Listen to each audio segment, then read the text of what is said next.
It's not how many times they've met. It's how deeply they feel the desire to bring each other to their knees. They've felt it for a long time. Oh, there's a lot of whooping and hollering. There have been hostilities between these two schools, bad feelings. That's what a rivalry means. When they're rubbing your face in the dirt and taunting the whole game, we do not have much respect for Miami after what they did to us last year. They blocked the punt. Touchdown, Miami. You shouldn't have said those things. The Fighting Irish out of South Bend. The Hurricanes from the neon now of South Beach. Together, they have a past filled with passion, overwhelming joy, and searing pain. Lost the ball. The pass is straight down. And tonight, the next chapter, Catholics versus Canes.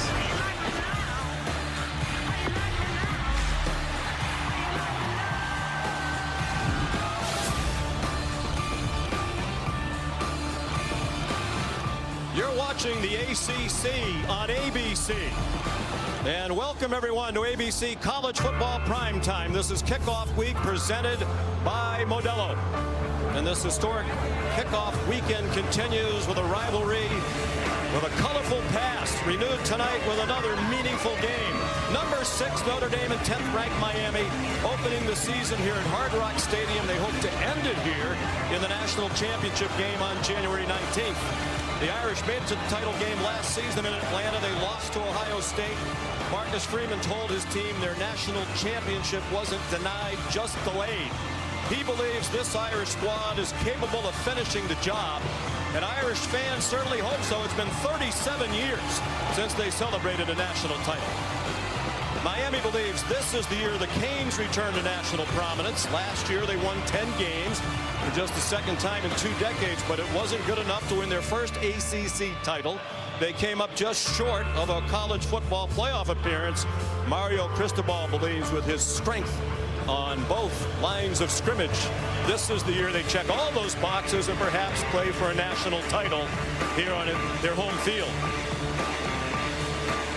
And good evening, everybody, and welcome. I'm Sean McDonough along with Greg McElroy. Delighted to have you with us. The 29th meeting all time between these two great rivals, but just the 5th since 1990. And Greg, it really feels like the heyday of this rivalry back in the late 80s when 3 years in a row, the winner of this game went on to win the national championship. If they're going to do that this year, they'll need good quarterback play.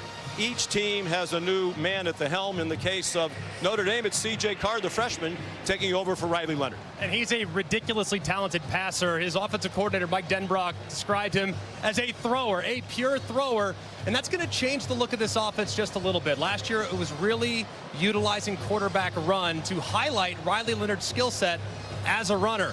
Coaches praised his competitive fire, but also, even though he's young, he's got a certain calmness about him. The beauty is he doesn't have to do it alone.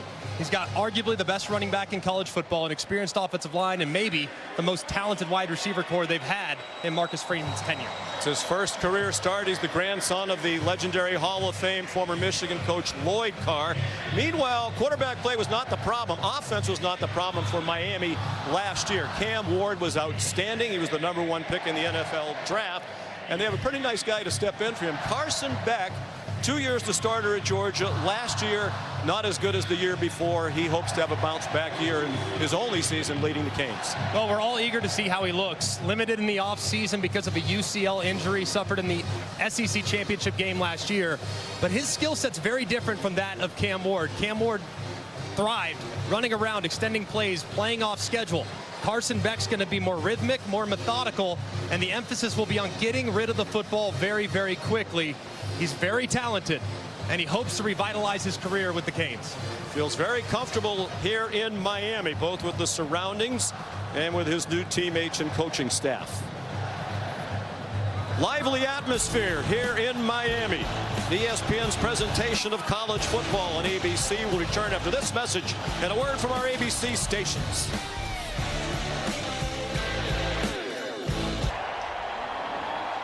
We're just moments away from the third top 10 matchup of this opening weekend in college football. And Canes legend Jimmy Johnson getting the crowd even more fired up.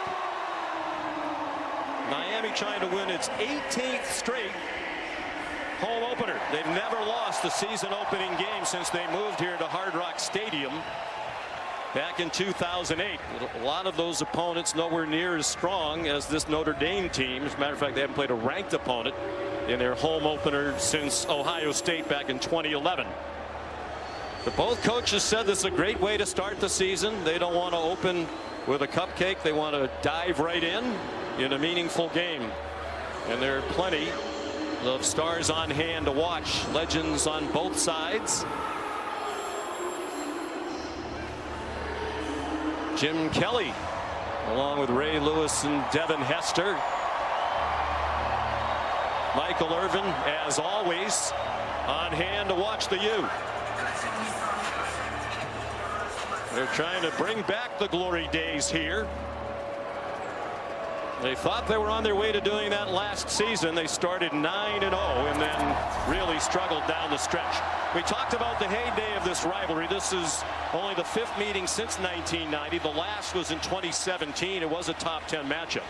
But back in 87, 88, and 89, the winner of this game went on to win the national championship. The Canes at 87 and 89. And Notre Dame in 88. 4th season for Mario Cristobal. Steady improvement, but the fan base here in South Florida is ready to get back into the national conversation.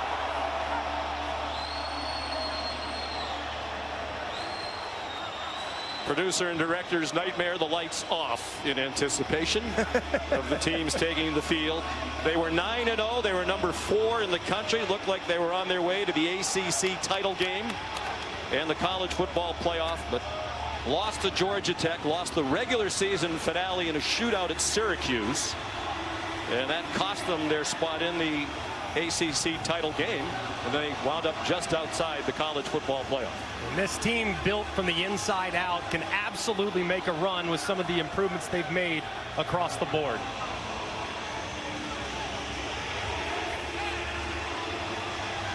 Five national championships for this proud program, but none since 2001.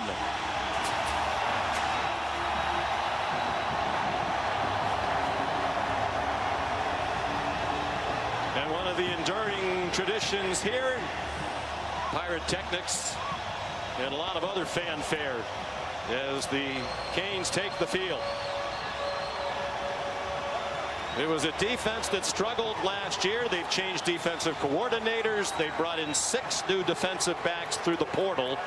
That will be a key to their season. Marcus Freeman led Notre Dame to a record 14 wins last year. They went 14-2. Also the single season record for games played in the Notre Dame football program. Won a tough opener under steamy conditions last year at Texas A&M. Had the shocking loss to Northern Illinois. Basically put themselves in a situation where they had to win out, and they did. They won 13 straight games on the way to Atlanta. Marcus Freeman doesn't want to say it, but you get the sense around the Notre Dame program they believe this team is deeper and more talented. They have done a great job of backfilling. This team does have tremendous high-end talent and probably a higher ceiling across the board than last season's run. Here's Taylor McGregor with Mario Cristobal. Thank you, Sean. You have an experienced quarterback in Carson Beck, but one who's never played in your system. What do you want to see early from him? I want to see him be him, the best version of him. He's done a great job in camp. He's got to show tonight. And on the other side, you're going against an inexperienced quarterback. How can you take advantage? Well, he's got a lot of weapons around him, and they're very systematic. We expect nothing but their best, so we got to be at our best. Thank you, Coach. Let's go to Molly McGrath with Marcus Freeman. Coach, how do you help your quarterback, C.J. Carr, be at his best in his first career start and in these wet conditions? Yeah, we got to take pressure off of him. We got to be able to establish the run game or give him easy access throws. We got to play really good defense. And, you know, what I told him, his best is good enough. Like, just go be you, man. He's a special player, and you don't have to win the game for us. Just do your job. How do you attack an experienced quarterback like Carson Beck? You got to try to mix it up on him pre-snap. You got to try to show him different things pre-snap and post-snap, be able to move to something different. But he's a good quarterback. He's going to make some plays. We just got to win the next one. All right, thank you, Coach. All right, thank you. Sean.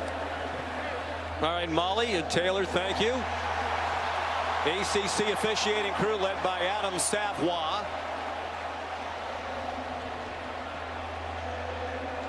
Tigers won the toss, elected to defer their option to the second half. Notre Dame will receive on the west end of the field. Good luck. So C.J. Carr will get on the field immediately. As you might expect on the last day of August in South Florida, it is hot and sticky. We had some tropical downpours here mid-afternoon. The temperature then was up in the low 90s with the feels like over 100. So the rain has cooled it off a little bit. 77, but with very high humidity. Both teams said that wouldn't be a factor. Marcus Freeman said his squad has been focused on hydration for weeks, and he doesn't anticipate a problem here tonight.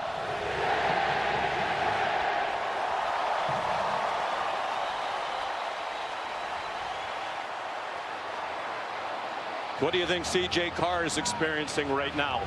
Well, according to the coaches, he's got a tremendous calmness about him.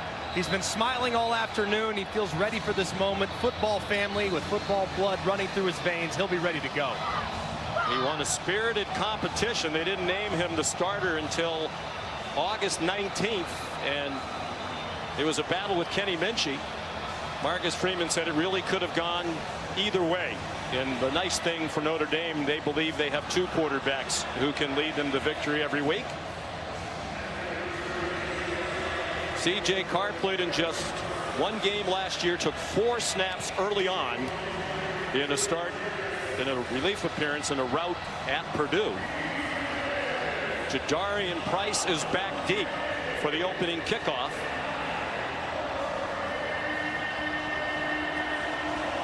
And it'll be Carter Davis to kick it off. He's a newcomer to the Miami program as a transfer from FAU not far away. Virtually no breeze as this rivalry is renewed. Line drive kickoff blasted through the back of the end zone. So here comes C.J. Carr. He's been dreaming about this moment his whole life. Redshirt freshman, 6'3", 210 from Saline, Michigan, right down the street from Ann Arbor, where his grandfather was a legendary coach. His maternal grandfather, Tom Curtis, was a legendary safety, and his dad, Jason, was a backup quarterback under Lloyd Carr. 4 snaps against Purdue, that's it. He did not attempt to pass. He hurt his elbow, the same injury Carson Beck suffered in a practice in late September, and couldn't throw for a couple of months. He has Jeremiah Love in the backfield. He faked it to him, a low throw, and a loss of 2. The catch made by Jordan Faison. And O.J. Frederic, who was a starting corner last year as a freshman, is back out there again to start the game. And an easy completion to kind of build up the confidence, but an off-target throw from Carr early on. We asked Mike Denbrock, the coordinator, would they ease C.J. into the game? He said, we'll see how it goes. They do have perhaps the best running back in the country in Jeremiah Love, preseason All-American. Carr will throw it again. They give him another short throw. The tight end, Eli Raridan, lunges forward. He ran into Jacoby Thomas, one of those 6 transfers in the secondary. He's over from Tennessee. And this will be a game of adjustments for both coaches. And Mike Denbrock isn't 100% certain what Miami's going to do defensively, especially in third down situations. So you got to stay on schedule and be willing to make some changes throughout the game. 5-yard gain. 3rd down and 7. 3 straight short passes. Catch and run. And a first down. Great job after the catch by Jordan Faison. They're going to give him all of that spinning, or will they? Now they're bringing the ball back to the 42-yard line for a gain of 14. And a great job by Faison getting upfield, spinning off of it, bouncing off would-be tacklers, and getting upfield for the conversion. Homecoming for Faison. He's from Fort Lauderdale.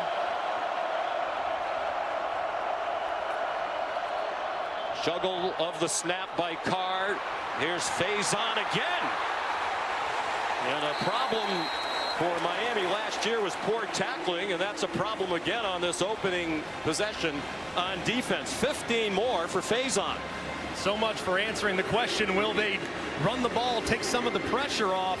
of the young quarterback. They come out now, throw it several plays in a row, 4 plays in a row, 4 easy completions, and a great job by Faison after the catch. Played through a leg injury much of last year. They think he'll be a more explosive and dynamic player this season. Here's the first carry for Jeremiah Love. And he got a yard, perhaps 2, to the Miami 42. Here are tonight's impact players brought to you by AutoZone. And it's Malachi Fields, outside receiver for Notre Dame. Big, physical, and reminds the coaching staff of Michael Floyd, who started here several years ago, and Ruben Bain, defensive end, who can take over the game there at the end of the line of scrimmage for the Canes. Strong offensive line for Notre Dame against a terrific defensive line for Miami. This game could well be won in the trenches. Carr rolls out, throws, and it's broken up. Trying to get it to Jeremiah Love. Keontae Scott, another transfer. He'll play the nickel position. He's come over from Auburn.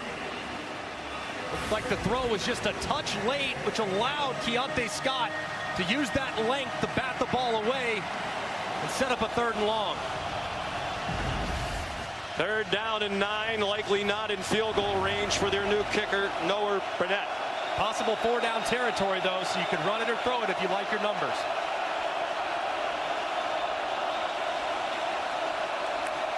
Price is the running back. Pressure from Carr. He sidestepped the rush, but still in trouble. Running out of room, and he threw it away.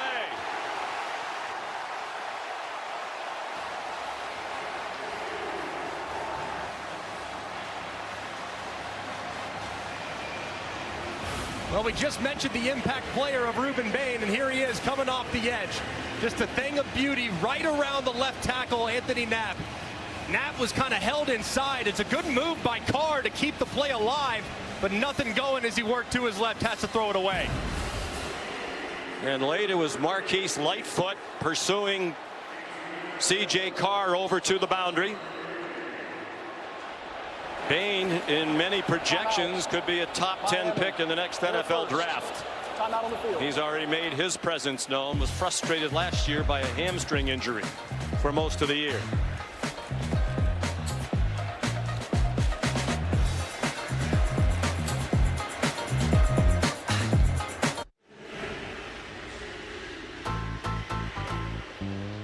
Welcome back to South Florida. Notre Dame and Miami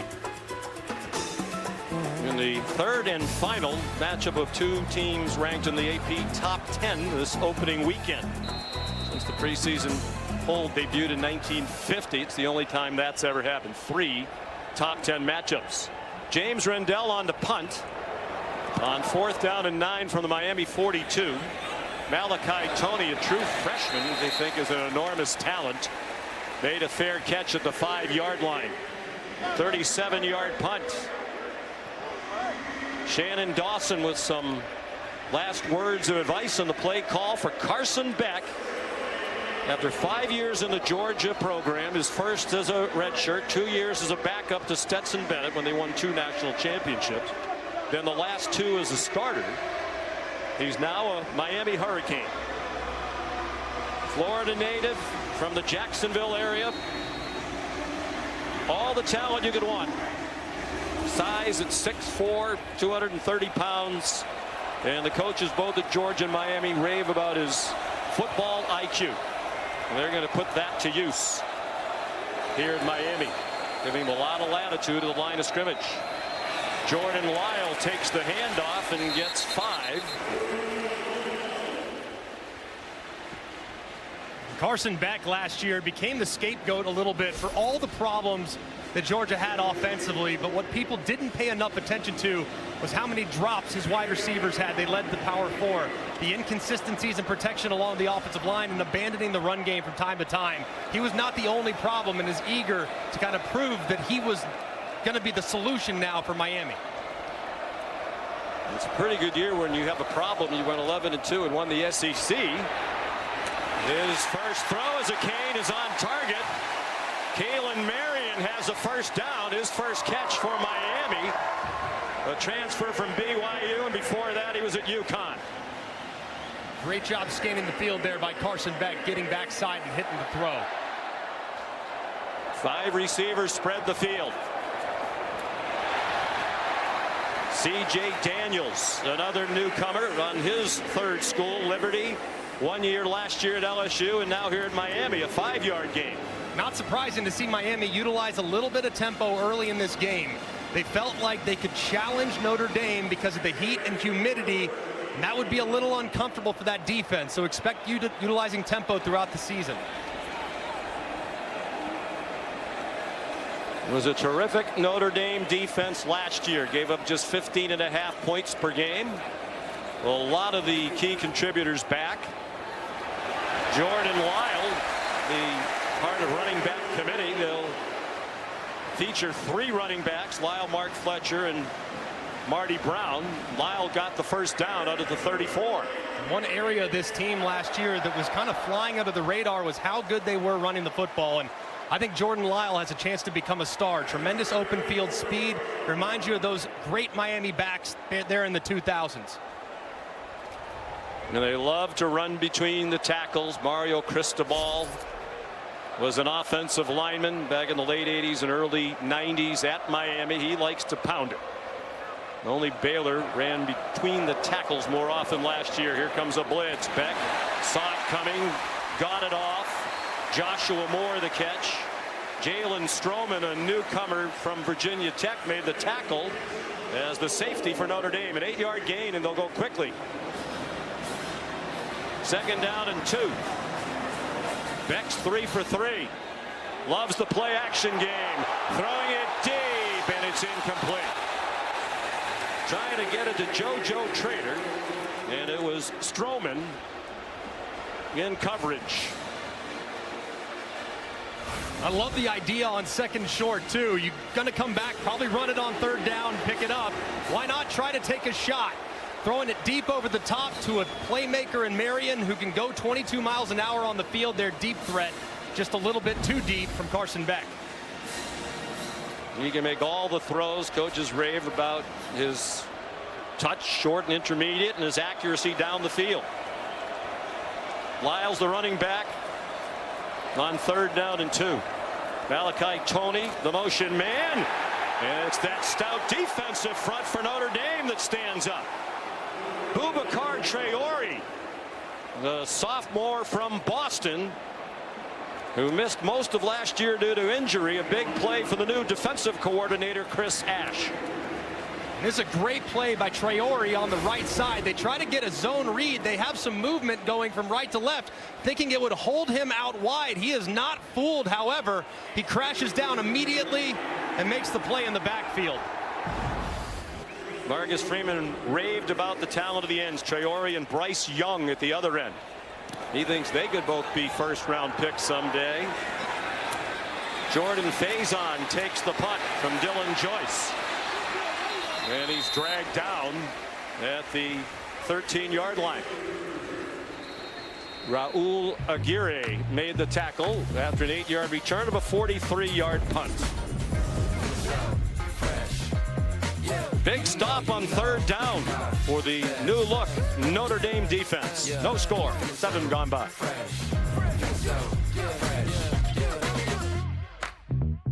Yeah. ABC College Football Primetime is sponsored by Modelo, proud sponsor of the College Football Playoff. Modelo now recruiting full-time fans. And the fans here at Hard Rock Stadium getting rained on.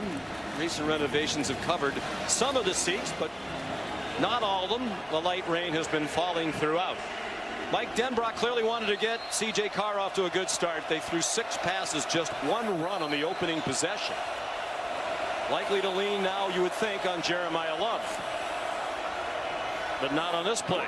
It's another quick pop. That's a Malachi Fields, who lost the football, knocked out by Justin Scott.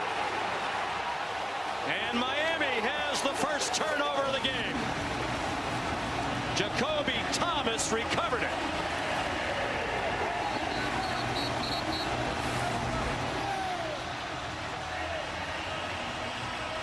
Looked like that ball was starting to come out. It is right there off the left hip. as a result of that big collision from Scott. Did he secure possession is something they'll also look at, but it does look like ball is just starting to slide out before his backside is down on the ground. Let's take a look right here. Oh, right knee down, but where's the ball at that point? Looks like it's already moving.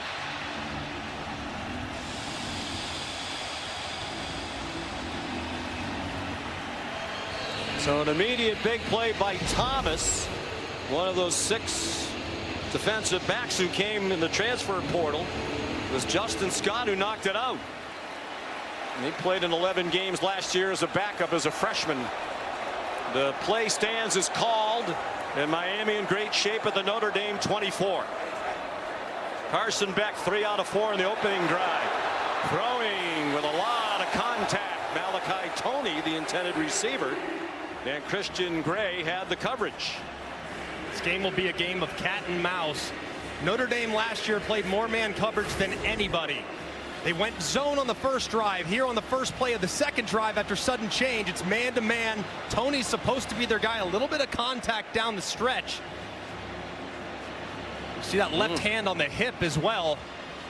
Hard to see it, though, with that white glove on the white pants shot. So 2nd and 10.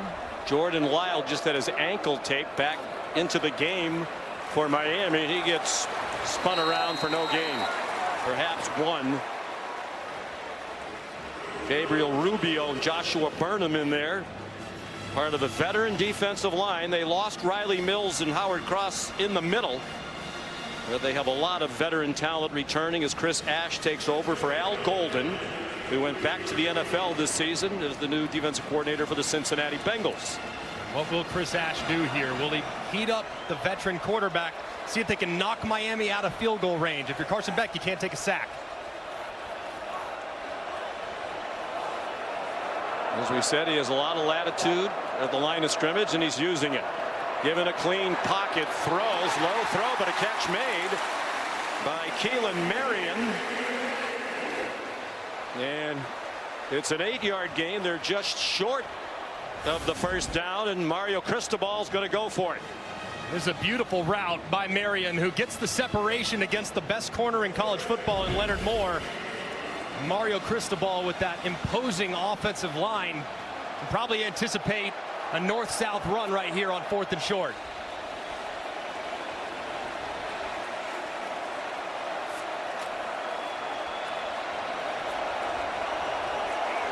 Mark Fletcher is the running back, a 225-pounder. They do pound the rock, as you would expect from a Mario Cristobal team, and it's a first down. They really like their offensive line. They have a new center, James Brockermeyer, over after 1 year at TCU and 3 prior to that at Alabama. And this is ridiculous. Look at Maui Noah and the movement that he gets off the right side, and the amount of displaced gold helmets off the charts. When they run short yardage behind Maui Noah and Inez Cooper, the right guard, not many teams can hold up at the point of attack. Both were all ACC last year. Fletcher, nice cut inside the 10 and stacked up around the 8-yard line. Drake Bowen in on the stop. He's become the leader of this Notre Dame defense.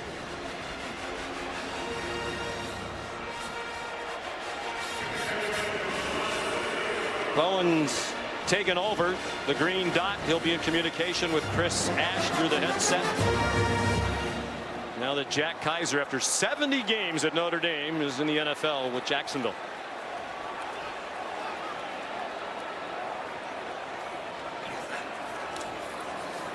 On 2nd and 5, a little hesitation on the handoff, and Fletcher's knocked back by Kingston Viliamu Asa. Loss of 3. So far, a great stand for this Notre Dame defense. Getting off the field here, holding Miami to just 3 points would be a massive moral victory. They've run man coverage these last couple plays. I would anticipate man coverage again. If you're Miami, you probably want to create a pick or a rub to get some separation and get a guy running in space. They send a 3-receiver bunch to the right of Carson Beck. Mark Fletcher's the running back on 3rd and 8 from the 10. Pressure, and the pass is batted down and incomplete.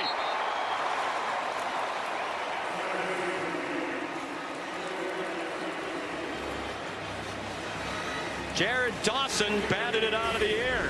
They don't go to the transfer portal often, but he's a newcomer from Louisville. And they bring the pressure right up the middle. They're trying to get that rub and pick that we just talked about with a mesh concept. 2 shallow crosses underneath. You can create natural pressure on the defense by running guys close together. However, the pass rush was too much, and a great job by Notre Dame's defense. There's Carter Davis, the newcomer. Those career numbers not good. They were at FAU. He won a battle with Bert Auburn, a transfer from Texas, to be the kicker. And trouble with the snap. Picked up by Dylan Joyce, who's the punter, and he's knocked out of bounds.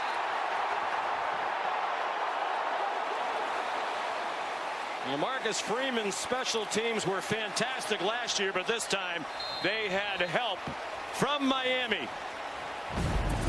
And this snap just low and outside, almost rolls it back. It was an okay job by Joyce trying to corral it, couldn't do it, calls the fire. And a massive moment for Notre Dame defensively. Marcus Freeman's got to love what he sees. The fumble does not hurt Notre Dame.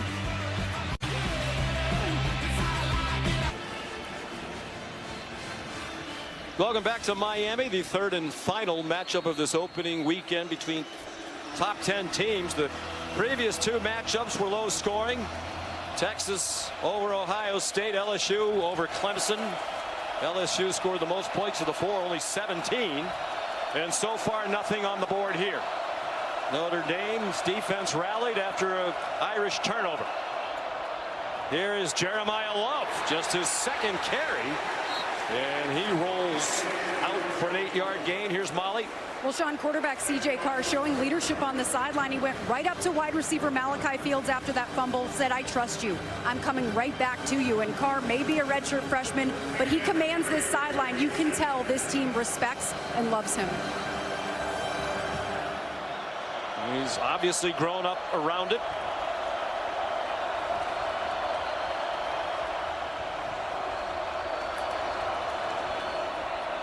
Love again. Did not get the first down. Keem Mesidor and Ruben Bain, those 2 tremendous defensive ends, in on the play. And this will be an interesting down for the Notre Dame offense, because in 3rd and short last year, you knew where it was going. It was Riley Leonard with some type of quarterback run. Now, without the element of the quarterback's legs, what will they do in short yardage situations for Mike Denbrock? They went for it a lot on 4th down last year, largely because, as Marcus Freeman said, Riley Leonard could just fall forward and get first downs. C.J. Carr gets blasted behind the line of scrimmage by Big David Blade Jr., a transfer from Louisiana Tech. Welcome to college football, as he ran into 6'4" and 308 pounds. And it's just a bust by the right guard. He's got to block that nose. That nose just shoots right up the middle, and he whiffs completely. He's blocking the wrong guy, and that's the young freshman Gertie Lambert, who's got a lot of talent, but clearly not on the same page with his center there. And the unblocked defender Blay makes the play in the backfield. They watched Blay play last year against Arkansas with a dominant performance, and Mario Cristobal said he was a must-get in the portal. Rendell punts. And Malachi Toney, a fair catch. He's saying, hey, they were too close, but there is no flag. A 43-yard punt. Let's check into the studio. Here's Kevin Nagandi. Sean, good evening. Our multi-view is showcasing a handful of events, including the round of 16 of the U.S. Open, Phillies Braves at the Bank, and college football across our networks. You can experience it all on the new ESPN app. Back to you and Greg.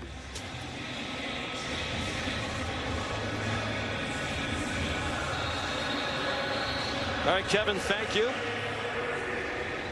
Score here, 1:46 to go in the opening quarter. Carson Beck 4 out of 7 in his Miami debut for 35 yards. Just 41 yards of total offense for a unit that led the country last year in total offense. 5:37 a game.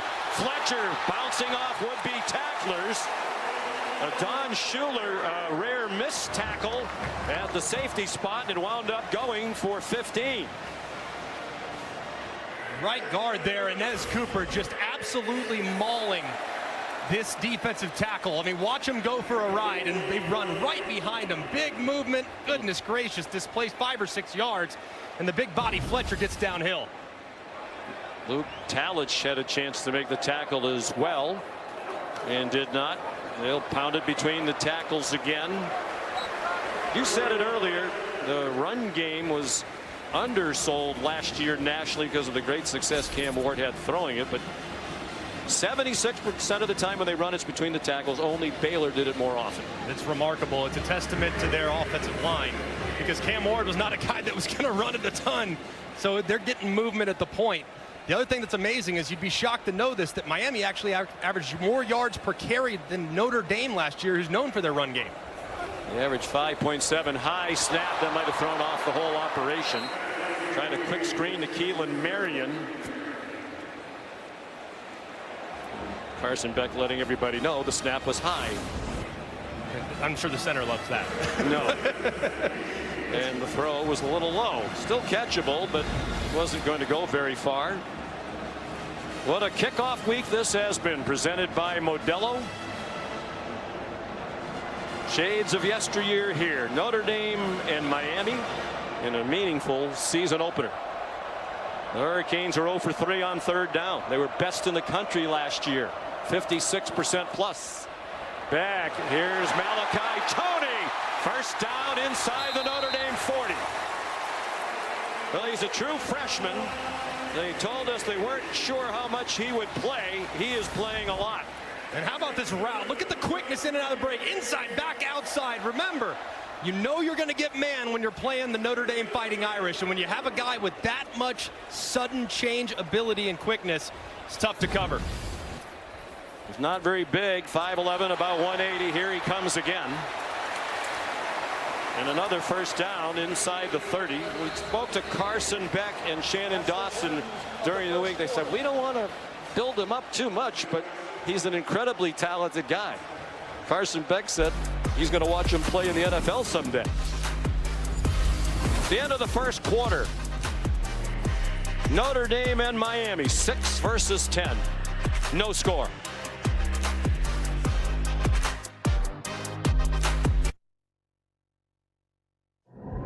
You're watching Kickoff Week, presented by Modelo.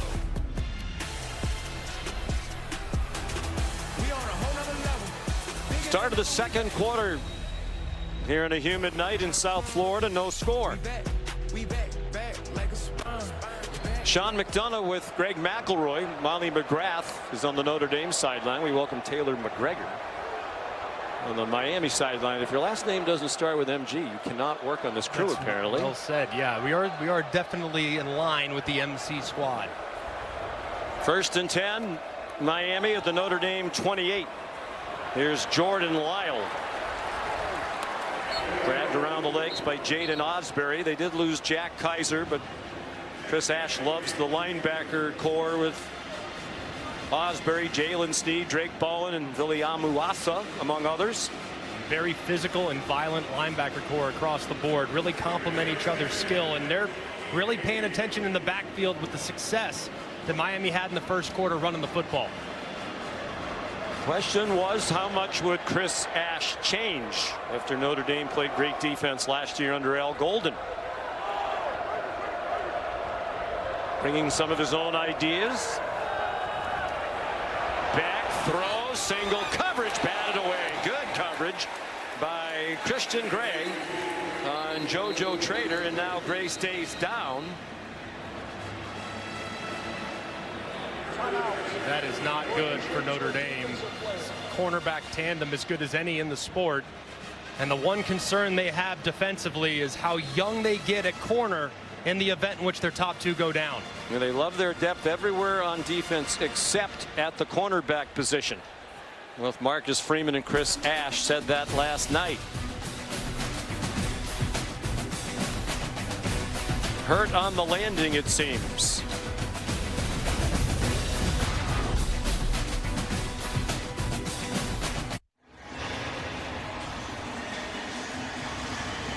Christian Gray's gone off the field. As you can see, he's already playing with a brace on his left shoulder. When he made it to the sideline, the medical crew was really looking at his neck and throat, poking around in those areas. But he's out for at least one play. And Mark Zachary, the fourth, a true freshman, is in for Gray. And the veteran quarterback knows that. So if I'm Carson Beck, I'm thinking of taking a shot right at that young freshman and challenging him on his first college snap. He's covering C.J. Daniels at the bottom of your screen under pressure for Billy Amuasa. And it is caught! Malachi Tony! A touchdown!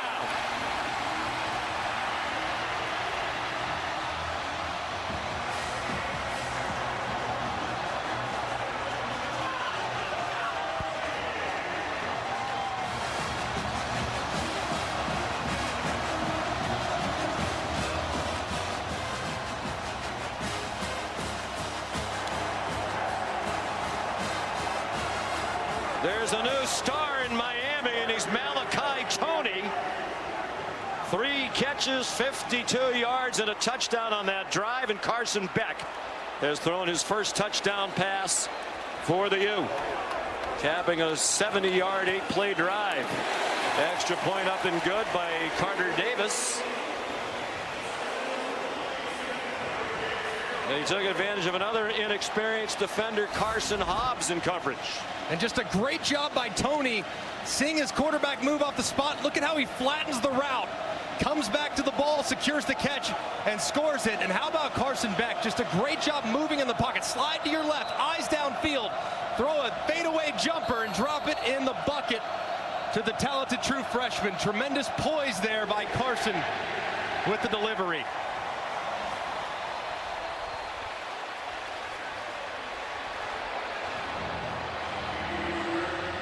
The reaction for Carson Beck, such a frustrating season a year ago. Loves his new surroundings, comfortable with his teammates. And Carson Hobbs played very little last year. Sophomore from Cincinnati. Beat on the play.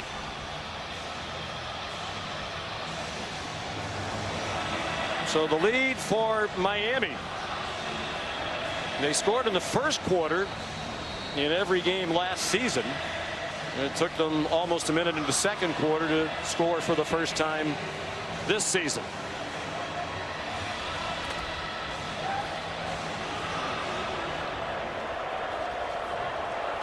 Carter Davis to kick off. Jadarian Price deepest. They lost the terrific returner Jaden Harrison to graduation. So Price getting the chance. He did bring one back for a touchdown against USC 2 years ago. He reached only the 15-yard line that time. Here's Taylor McGregor. Sean, Carson Beck and Malachi Tony, you could tell, had a handshake that was pre-planned. But Beck looked at him and said, I told you. And he did tell him, because when we were on a call with him this week, he lit up when we asked him about Malachi Tony. He said he has the chance to be one of the best I've ever played with. Yeah, both he and Shannon Dawson prefaced their comments about Tony. They said, well, I don't want to overhype it, but he's one of the most talented guys who've ever been around. And you noted how he altered the route. That's one of the little things for a true freshman that Shannon Dawson talked about. You know, he just has a sense of how to play football beyond what you would expect. Great feel. So C.J. Carr under duress out in the flat. Jeremiah Love run down by Popo Aguirre after a 3-yard gain. They had planned to get Love more involved in the passing game this year. That's in an effort to get him in one-on-one situations where he's so good after contact. They have got to find more opportunities for space. So far, Miami, their defensive line is winning up front. Only 3 carries so far for Love. Here's the 4th.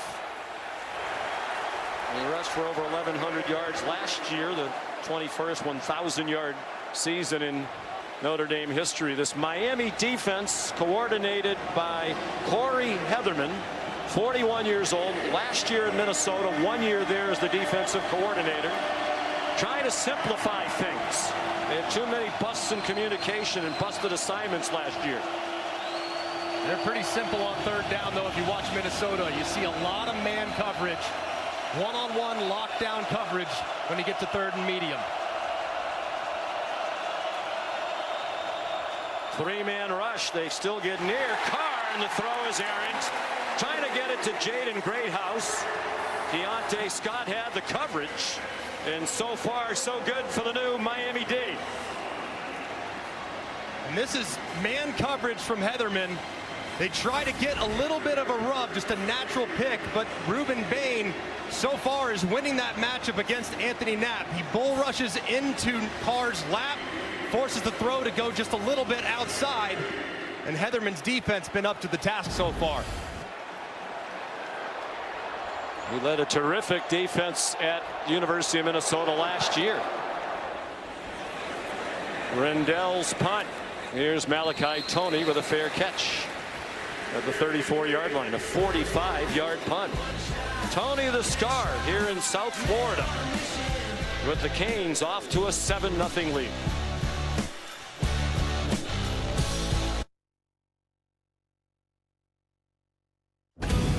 ABC College Football Primetime is presented by Modelo, the mark of a fighter.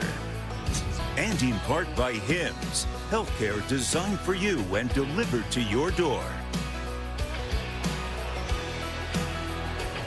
12:33 to go in the second quarter here at Hard Rock Stadium. Miami leads 7-0. Carson Beck, a 28-yard touchdown pass to the freshman Malachi Toney. And the Canes have the ball again from their own 34-yard line. Christian Gray is back on the field at cornerback for the Notre Dame defense.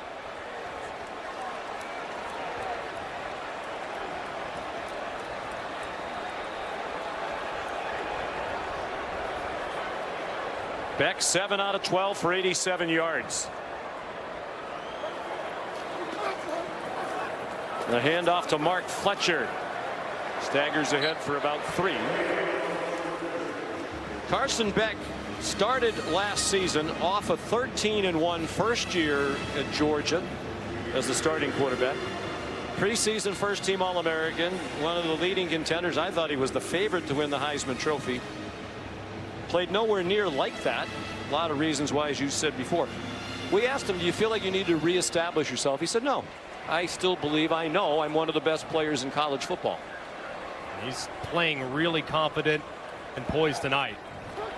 They bring pressure toward him. He gets it away, and it's incomplete. Off Joshua Moore with Christian Gray in coverage. Well, you said at the beginning, one of the differences over last year when Cam Moore would run around, usually very effectively, Carson Beck's going to get the ball out. And has so far, really quickly. It's been very decisive. That throw a little off the mark. But with this challenge defense that you're seeing from Notre Dame, at some point he's going to take a shot downfield because those safeties getting a little bit closer with every snap to the line of scrimmage. Miami started 0 for 3 on third down. They've converted on their last 2. This is third down and 8. Beck steps up in the pocket. There's a flag down. He lunges very close to the first down yardage. But it looked like there was a hold.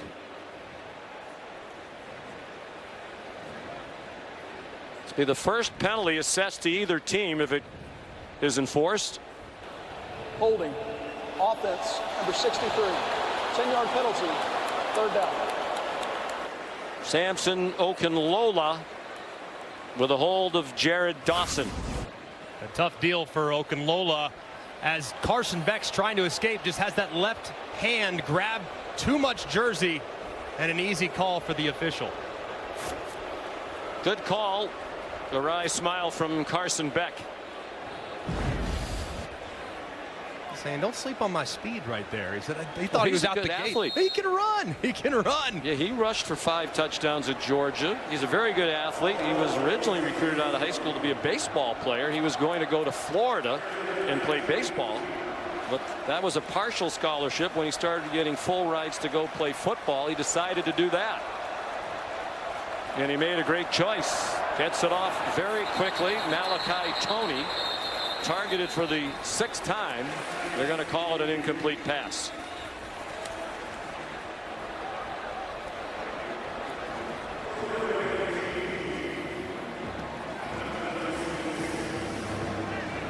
Finally, some answers for defensive coordinator Chris Ash.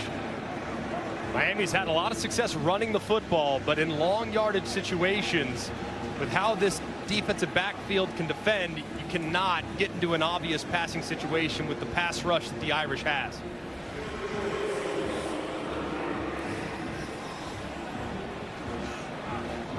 Here's Dylan Joyce again. The Australian, aren't they all? In his 3rd year, Notre Dame went after him. They blocked 6 kicks last year, including 3 punts. Face on with the punt well covered. Taken down immediately at the 32.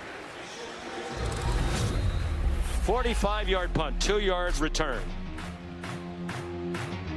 It's a heated rivalry, even though they haven't met as often in recent years.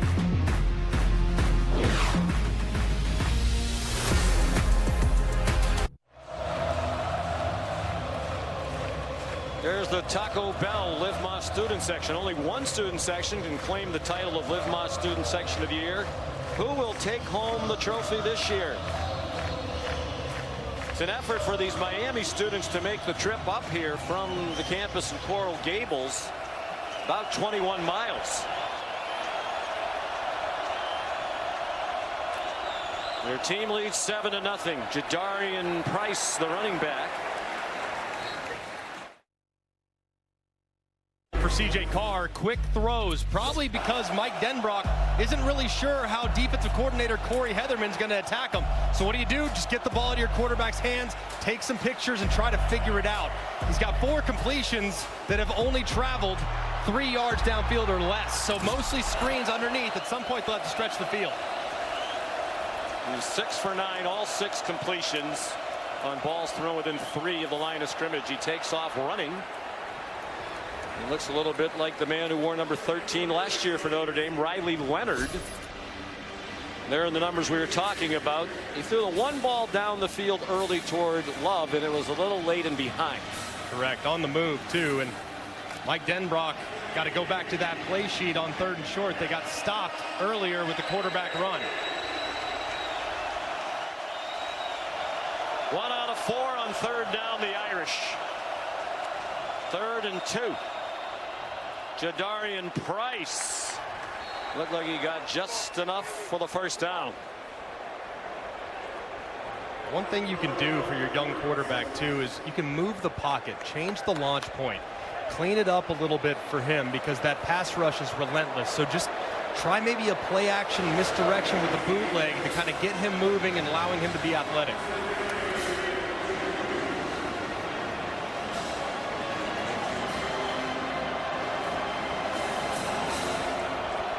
Price still the running back.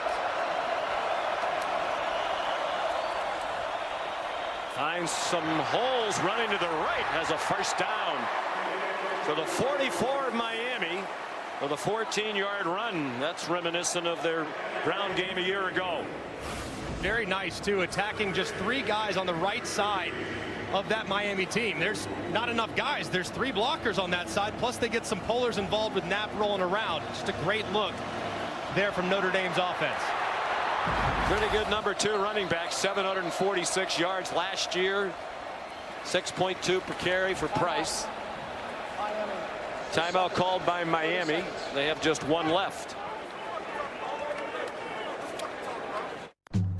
When things heat up, you don't just want a cold one. You want the coldest one. The cold lagered, cold filtered, cold packaged one. Mountain Cold Refreshment. Coors Light. Choose chill. Domino's Best Deal Ever is back. Any hand-tossed, pan, thin crust, or New York-style pizza with any toppings for just $9.99 online. Last time you got sausage, bacon, chicken, spinach, beef, buffalo sauce. What are you gonna get this time? Get Domino's $9.99 Best Deal Ever before it's gone. C.J. Carr and the Irish offense about to run just their 4th play in Miami territory of this first half. Miami's run 12 in Notre Dame territory.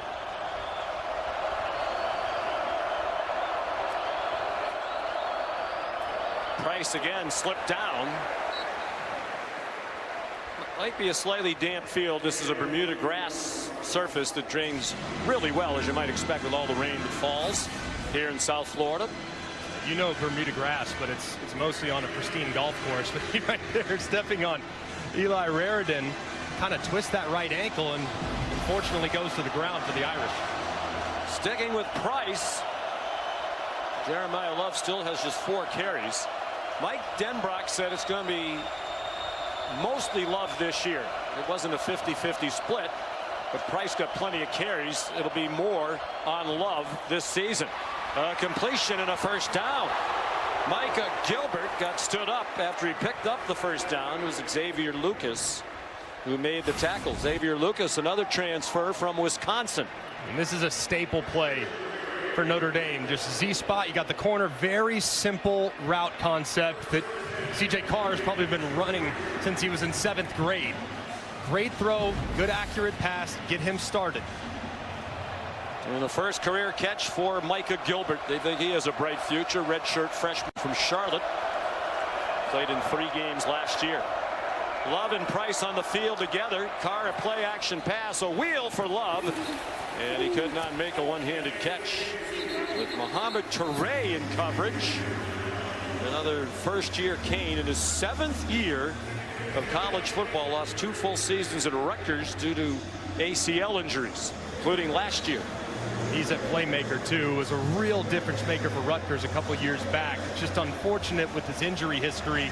We haven't been able to see him. They say he's healthy and ready to take this linebacker group to the next level. 2nd and 10. They are in field goal range for the new place kicker, Noah Burnett. Room outside for Price. Jadarian Price down the sideline.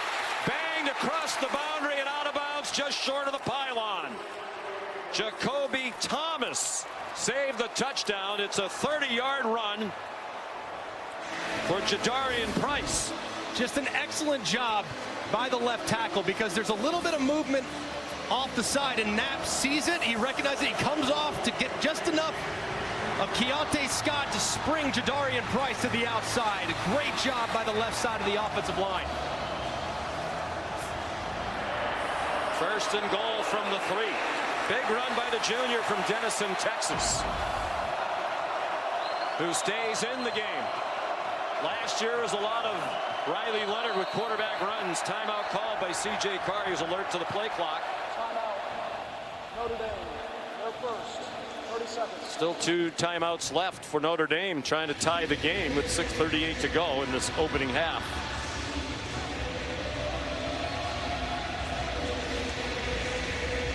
It was the newcomer Zechariah Poyser who got beat around the corner and could not catch up after losing the angle on Jadarian Price.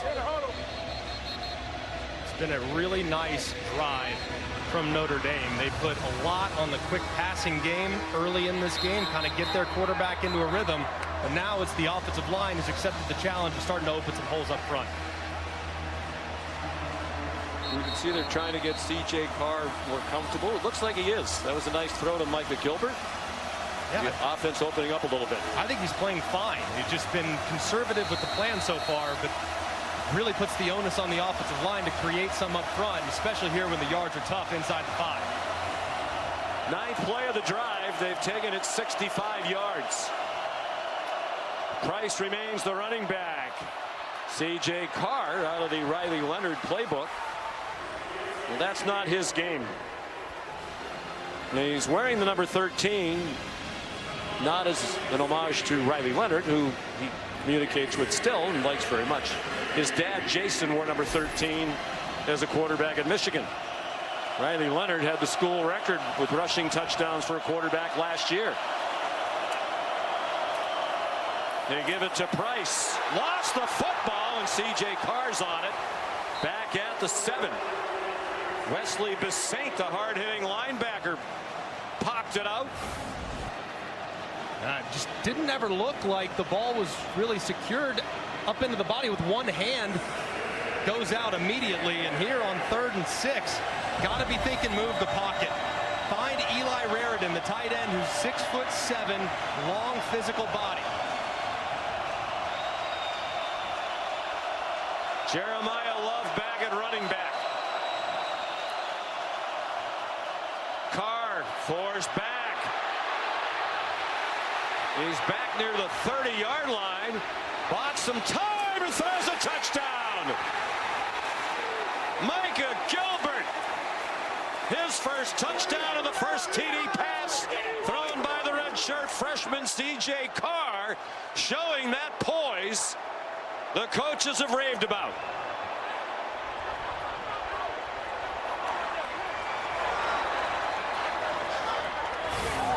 What a play. Just continuing to survey. Get depth, get depth, get depth. Back the other way. No, this way. We'll try it. And how about this? Guys in the back end falling asleep at the wheel. It's amazing to see just how much those defensive backs lost coverage and resulted in an easy touchdown. Ahmad Moulton did his best to try to track down Carr, but he lost the chase. Noah Burnett's first kick as a Notre Dame Fighting Irish player is good. 7-7, 5:21 to go in the half.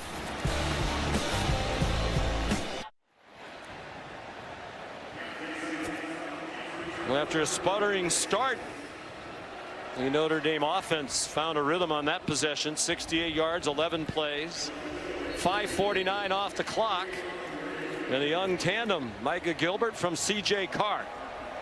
And they expect that to be a connection many times in the years ahead. New kickoff man, Marcello Diametti. And that'll be a touchback over the head of Keelan Marion. This is just fantastic. Look at the defender's eyes. Thinking run. I don't know why. They kind of fall asleep, and as a result, Gilbert is right there, 3 or 4 yards deep in the end zone, right against the sideline. So just a poor job by Miami's defensive backs, staying in coverage, and a great job by Notre Dame finding the open man.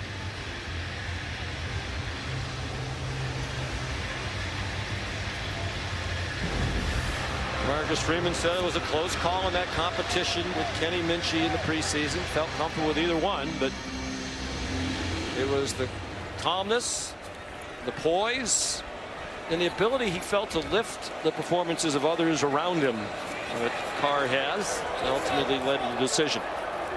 Marty Brown is in now at running back, the transfer from North Dakota State.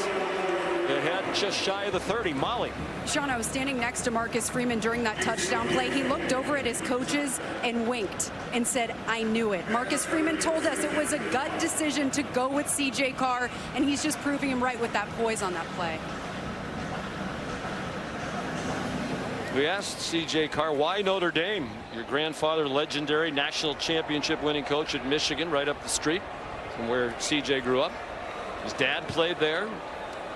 His maternal grandfather played there. Beck throws. Tony again, first down.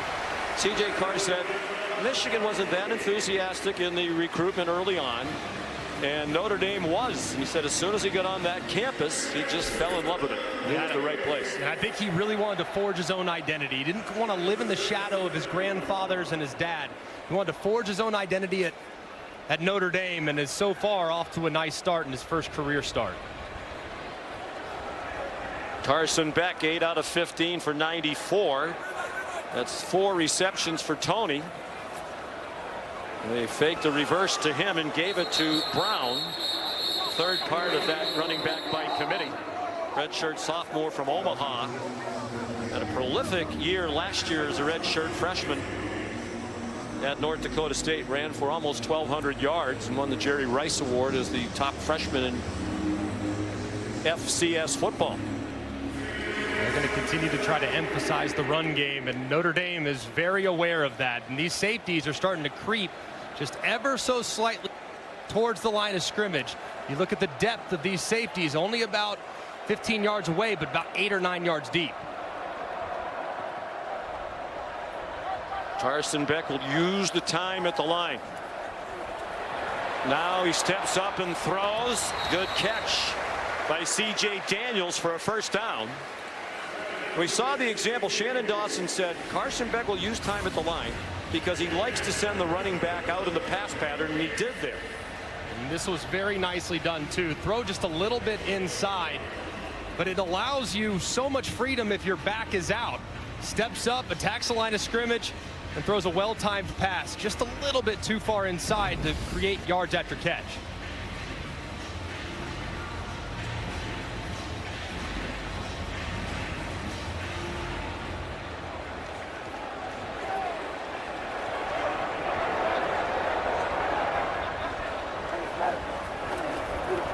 Daniels was the motion man. Brown got wrapped up behind the line of scrimmage, managed to make it across midfield for a 3-yard pickup.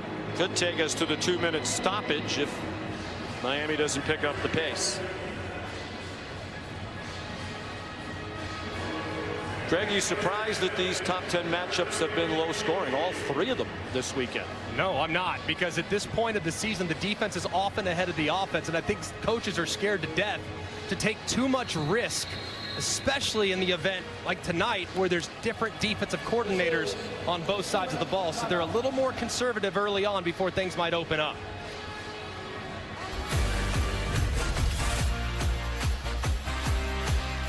Malachi Toney, a very nice debut for Miami. And C.J. Carr, his first career touchdown pass.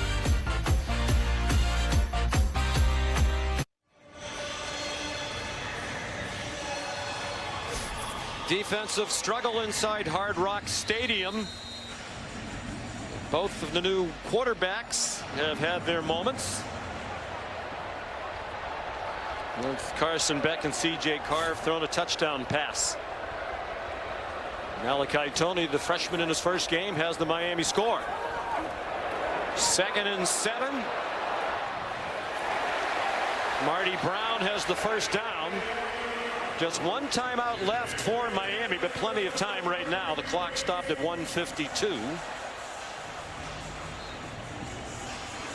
Carson Beck just looks so comfortable right now getting through his progressions for Shannon Dawson. I mean, first guy's not there, second guy's not there, no problem outlet, and he's doing it so quickly. It's been hard for Notre Dame to keep up with the efficiency he's playing with. Really looking like the Carson Beck that we saw at his best at Georgia. Brown again. Jordan Lyles had his ankle taped a couple of times now, so you wonder if he's available. That's 4 yards. Now Miami probably needs to pick up the pace just a little bit. You get down to the final 80 seconds, that's when your antenna goes up, and then it really goes up under 40 seconds. So pick up the pace just a hair. We think Davis will be the field goal kicker if it comes to that again, as long as 51. Keelan Marion swung down, but he has the first down. Christian Gray there for the Irish. Under a minute to go. The clock stops for a moment to move the chain. 7-yard gain. Continuing to see a lot of man coverage from Notre Dame, and at some point you know what time it is. If it's man, you got Malachi Toney. If he gets a one-on-one, you could take a shot downfield, but if I'm Notre Dame, I'd keep eyes on 10. They've targeted him 7 times already. He has 4 catches for 59 in the TD. Beck surveyed the scene, took the check down to Brown, who goes airborne. Sent through the air by Jalen Stroman, but 7 more. There are a couple of players down behind the play, 1 for each team. Clock's running. They got to roll. I mean, it's Inez Cooper taking his time, and Beck's upset about it. Timeout. Miami, the 3rd and final. And as a result, they had to use their last timeout. I think it was Jared Dawson who was engaged with Inez Cooper behind the play, and they were having a conversation. Meanwhile, the clock's running. Big hit there. The tackle by Stroman, known for his tackling at Virginia Tech. It's kind of disastrous sequence there for Miami. They let a lot of time run off the clock because Notre Dame player was kind of right on top of the offensive lineman, and he couldn't get up. So as a result, they had to burn their last time out, which could be pivotal if they have to settle for a field goal after being tackled in bounds. So now do you have to throw? If you risk a run that doesn't get the yardage, the half might end. I think you have to. I think under 15 seconds is when you're really in no man's land, because a hurricane field goal operation, no pun intended, is very, very difficult, especially after you had a bad snap earlier. So I think you have to throw it here, and you can take a couple shots, especially if you have one-on-one up top. Beck's 5 for his last 5 for 36 yards, 12 for 19 total. Under pressure, off his back foot, up for grabs, and caught! C.J. Daniels, a tremendous one-handed catch.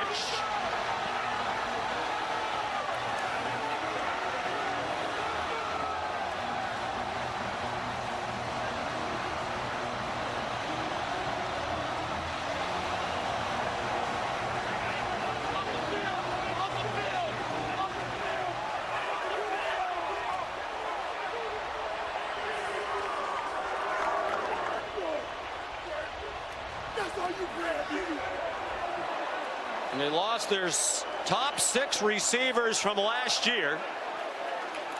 Daniels, one of several brought into the program. He's a transfer from LSU. And what a way to introduce yourself to the new team and fan base. They're going to review it. And again, the poise of Carson Beck. I wondered when the ball was in the air, Greg, if it was a good decision. But I guess you could say that was on the money. I mean, that is an unbelievable catch. Now, he does bobble it a little bit through the ground, but does the ball ever touch the ground is the question. Goes up with one hand, pulls it in, but watch it now. Does he get it into his body? Does it ever touch the ground? From that angle, I don't see any ball meeting the grass. C.J. Daniels played all of last year at LSU after 3 at Liberty. He had 42 catches for the Tigers, but did not have a touchdown catch after he had 21 at Liberty. He has one in his first game as a Miami Hurricane, although the replay review continues. A great look off the progressive pylon cam there as they continue to try to look whether or not that ball touched the ground. But from the angles we've seen, I think this call will likely be upheld.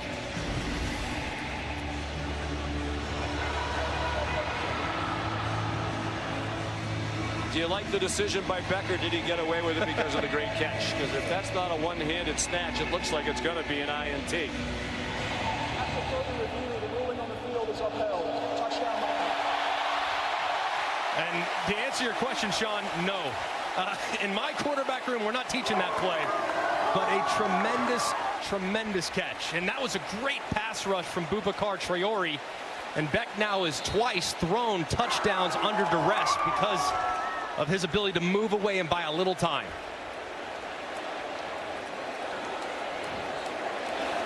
So here's Carter Davis. No problem with the last 2 snaps after the miscue on the first field goal try. Miami back on top with 12 to go, seconds in the half. And this is a nice double move out of the bunch. You'll see just a little hesitation. Look inside, right around Leonard Moore. The safety's there to make the play, but CJ goes up and snags it. But the pass rush here on the left-hand side is pretty remarkable. He's the one in Boubacar Traore that forces Beck to retreat off of his spot. He beats the left tackle inside, spins inside, and look at the retreat. Just a little bit of time that Carson Beck was able to play, and that's now 2 touchdowns off a fadeaway jumper. Look where Don Schuler was going. I think he was anticipating he was going to catch that ball and take off in the other direction. But snatched out of the air by Daniels, a 6th-year player from Lilburn, Georgia.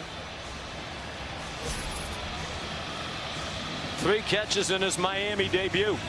And especially massive, too, knowing that Miami deferred to the second half. So they got a chance now to go 2 for 1, score at the end of half, and potentially pick up a big lead with the opening drive touchdown in the second. Touchback off the foot of Carter Davis. Stay tuned for the Starbucks halftime report. Kevin Nagandi, Booger McFarland, and Dan Orlovsky standing by. We'll review the other game earlier today. South Carolina's win in the Beamer Bowl. Shane Beamer leading Virginia Tech, school where he grew up, on the sidelines with his legendary dad, Frank Beamer. He's also one of the all-time great men in the history of college football. Few in the world better than Frank Beamer, and a good win for South Carolina to kind of live up to some of the preseason expectations they have. C.J. Carr takes a knee. He'll finish his first half as a college football starter, 8 out of 12 for 54 yards and the memorable touchdown. 2 touchdown passes for Carson Beck on 147 yards passing. Daniels the second reception after Malachi Toney starred early for Miami. 188 yards for Miami, 115 to Notre Dame. Coach, up by a touchdown at the half. What has your attention? Our team needs to keep just focusing on the fundamentals and the technical part of the game. You know, we fumbled the snap trying to kick the extra point. We're getting tangled up with a guy down in 2 minutes. Would eat us some clock. We convert anyways. And then on split zone, we get beat twice. So we're doing a lot of good things. We're playing with a lot of energy and intensity. We got to make sure we focus on finishing the job. Thank you, Coach. Let's go to Molly with Marcus Freeman. Coach, how do you better defend Carson Beck in Miami's passing attack? We got to make him uncomfortable. We're not making him uncomfortable. He's sitting back there. He's scrambling. If we can't get 4-man pass rush, then it's going to be a long night. Now, if we have to create it with 5-man pressures, we will. But he's comfortable, right? And he's too good. If you let him be comfortable back there, he'll pick you apart. All right, thanks, Coach. All right, thank you. Sean. At halftime, it's Miami 14 and Notre Dame 7. Let's send you down to the studio for the Starbucks halftime report with Booger and Dan. Here's Kevin Nagandi. Sean, thank you so much. You see, of course, skyline outside Hard Rock as we... You're watching Kickoff Week, presented by Modelo.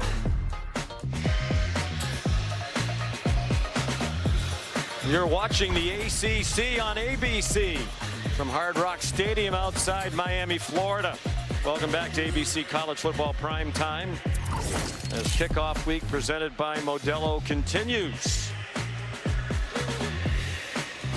Acrobatic catch by C.J. Daniels in his Miami debut. The second of 2 touchdown passes thrown by Carson Beck.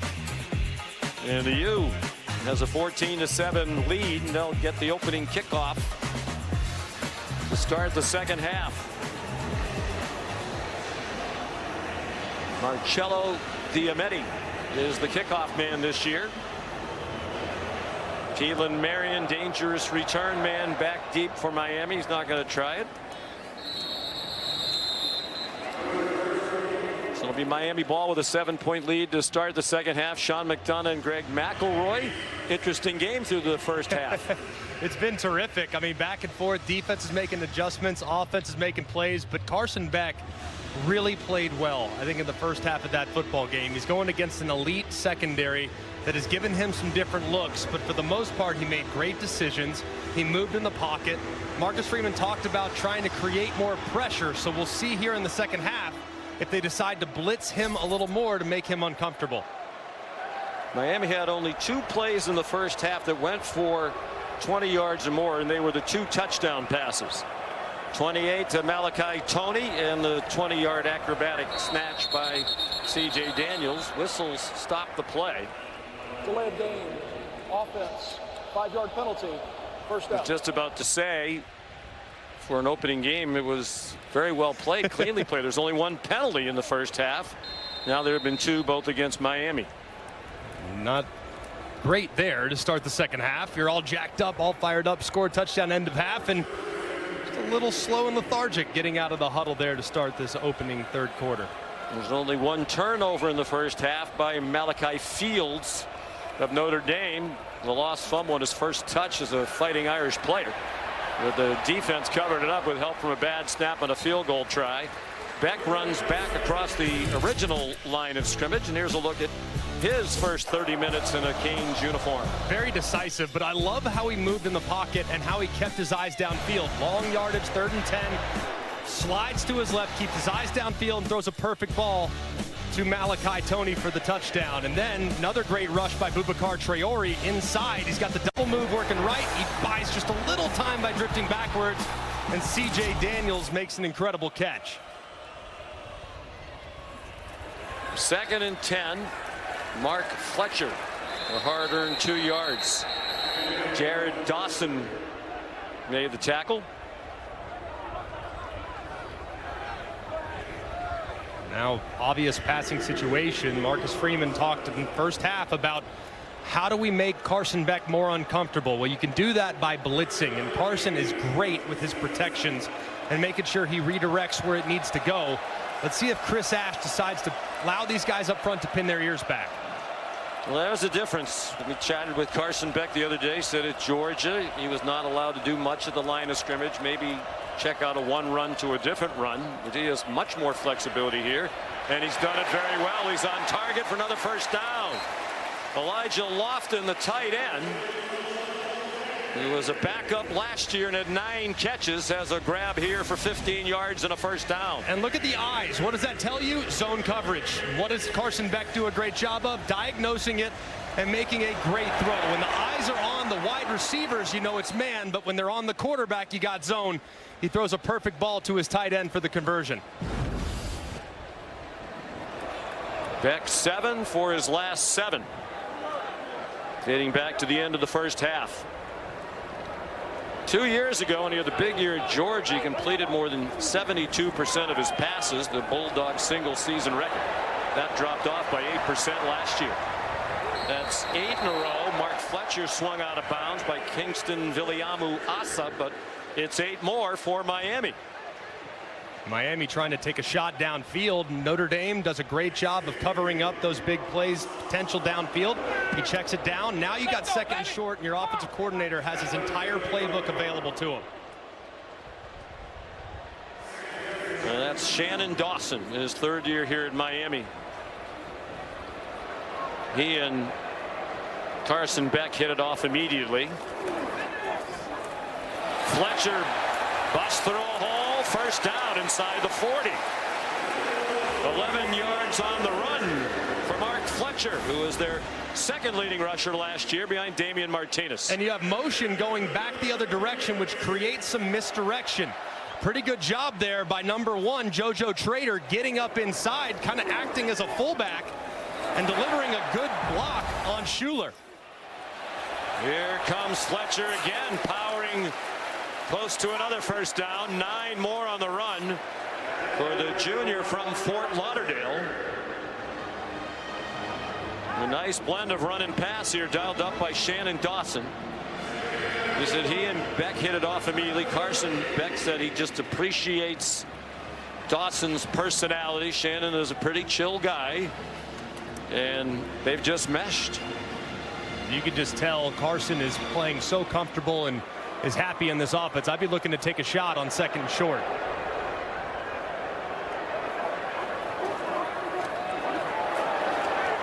Fletcher the first down. Of course, when Carson Beck got here, he couldn't participate in spring practice. He was coming off the elbow surgery on his throwing elbow in late December.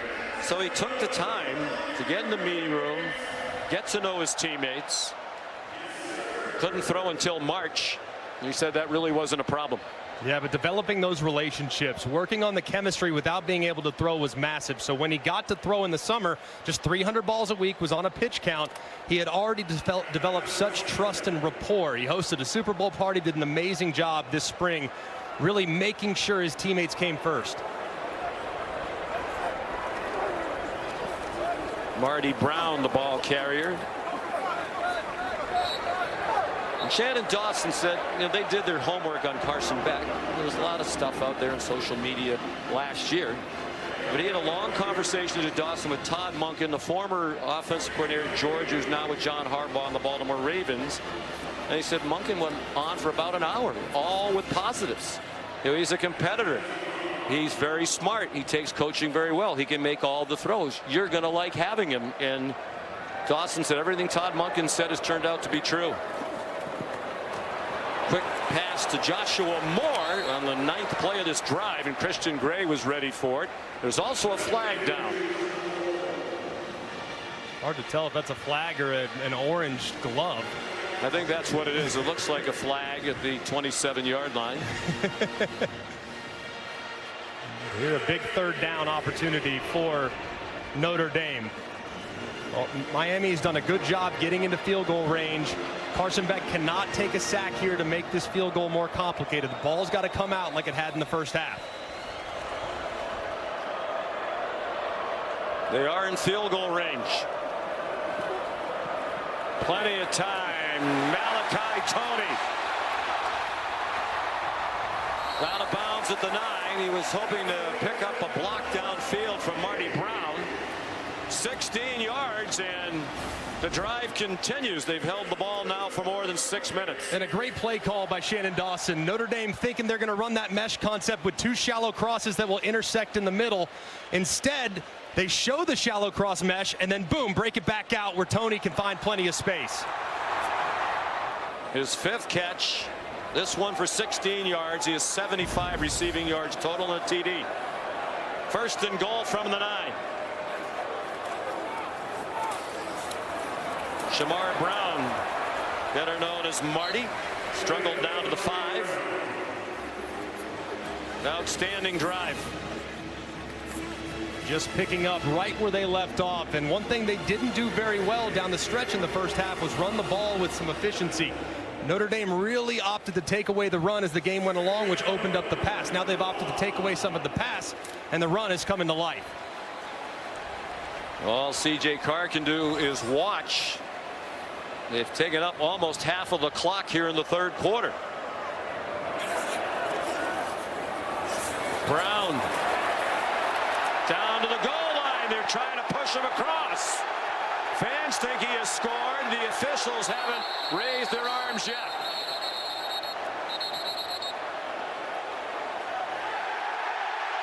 Touchdown.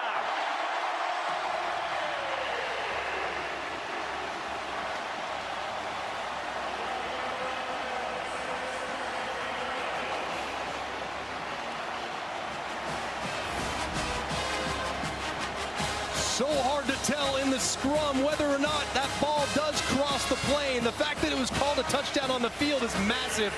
And big Francis Maui Noah and Nez Cooper pushing all the way through to find pay dirt.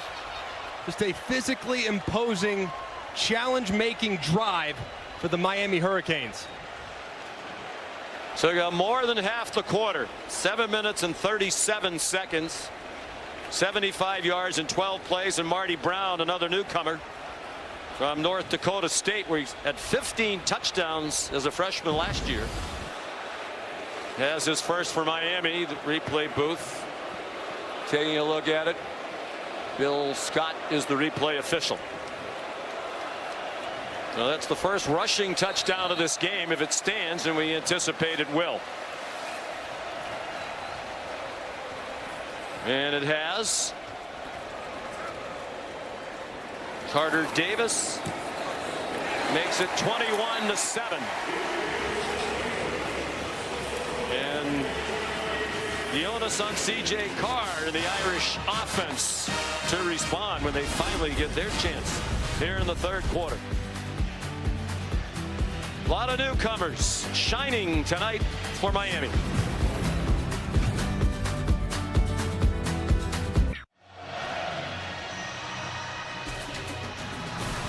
ABC College Football Primetime is presented by Modelo from Hard Rock Stadium outside Miami, where the Miami Hurricanes have won all 17 home openers since they moved to this facility. And Carson Beck leading C.J. Carr and Notre Dame 21-7 after a very impressive drive to start the second half on the heels of a similar drive to end the first half.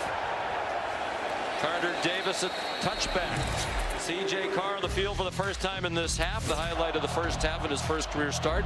This touchdown pass. Yeah, just a great job of extending the play, buying time. Defense, the backfield falls asleep, and he throws a perfect touchdown. But that was really the last meaningful snap that C.J. Carr has played in the 7-7 at the time when he delivered that throw. Now in a 14-point deficit, put some pressure on the young quarterback. 8 for 12. They started the game with 4 straight short passes. Meanwhile, the man many consider to be the best running back in the country, Jeremiah Love, has just 4 carries. And they faked it to him again, and the pass errant in the direction of Eli Reardon. Well, Sean, quarterback C.J. Carr with a lot of short passes in the first half. Marcus Freeman told me they'll let him open it up a bit, throw the ball downfield, emphasizing the priority, loosening things up for the run game. He emphasized we have to run the ball better. We have to get the ball into Jeremiah Love's hands. He is our best playmaker. We need a long, explosive run from him. Preseason first-team All-American. They send him out of the pass pattern. That pass is batted down.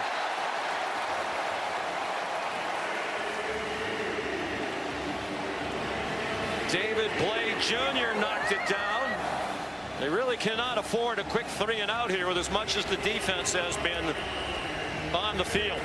The last 2 Miami touchdown drives took 22 plays. The only Notre Dame play in between was the kneel down at the end of the half. Almost 13 straight minutes with the ball for Miami.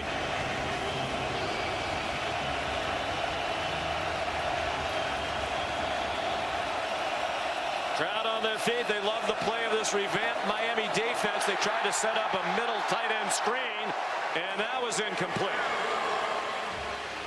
Intended for Eli Reardon, the tight end. Just a nightmare start for the Irish in the second half. To see their defense get physically pushed at the point of attack all the way down, giving up a couple third down conversions through the air, and then their offense going 3-and-out with 2 very inaccurate passes. They got to settle down on the sideline. 4th punt from James Rendell. Drives Malachi Tony back. And he's out of bounds at the 30. Perhaps the best news of all tonight. Corey Heatherman's defense, if you're a Miami fan.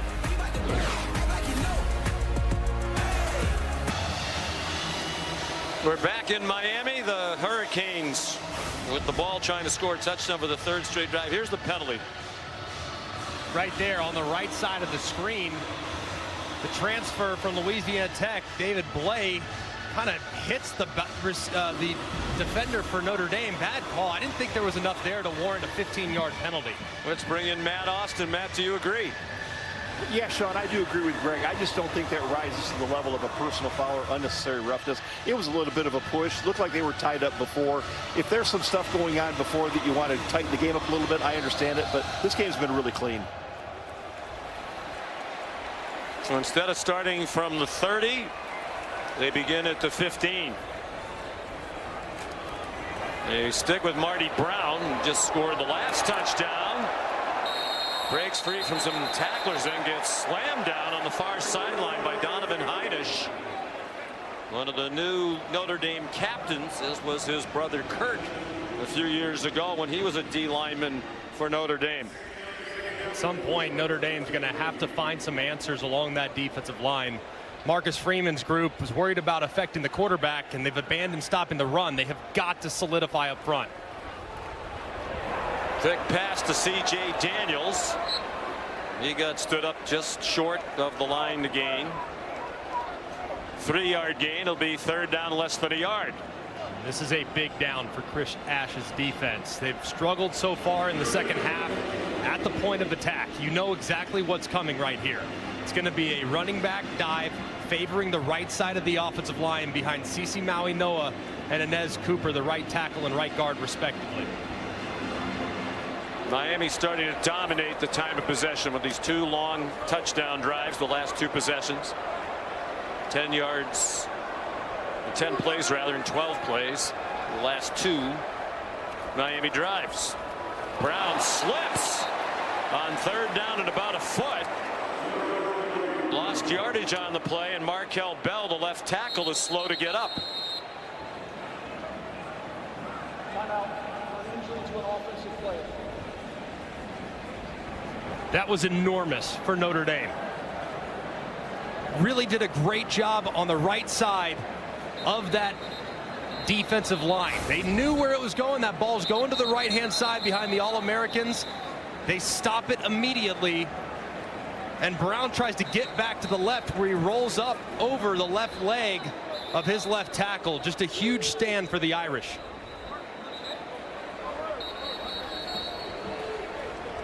He slipped first, and then he rolled up onto the back of Bell.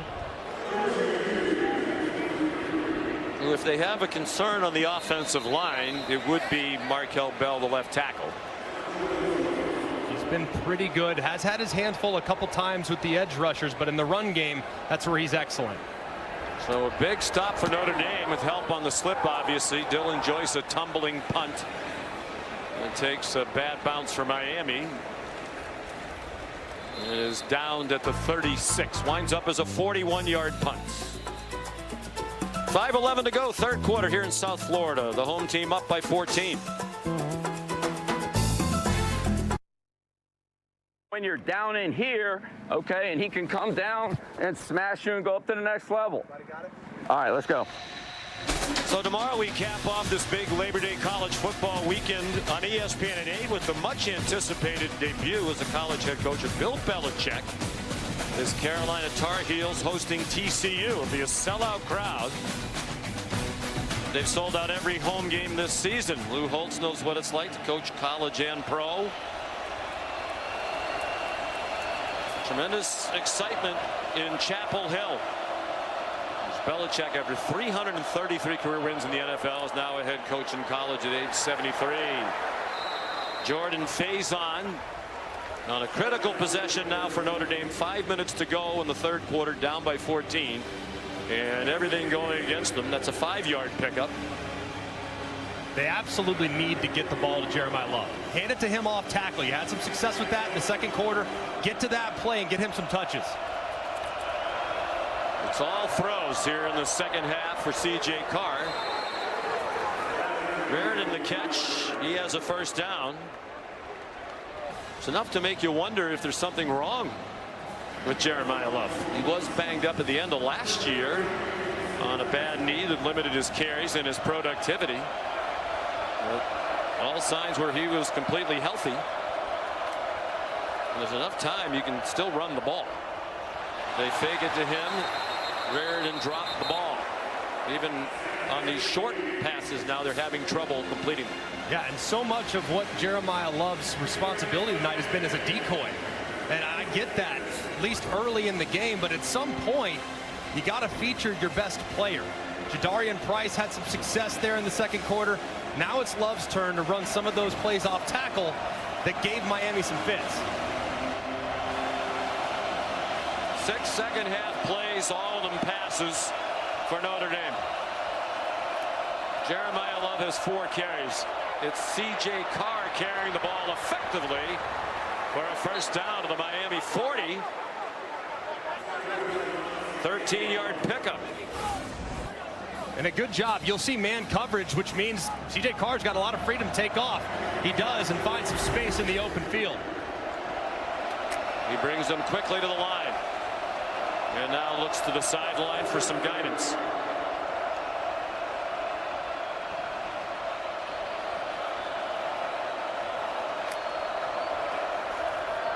Given a pocket, hand fighting, and what a catch!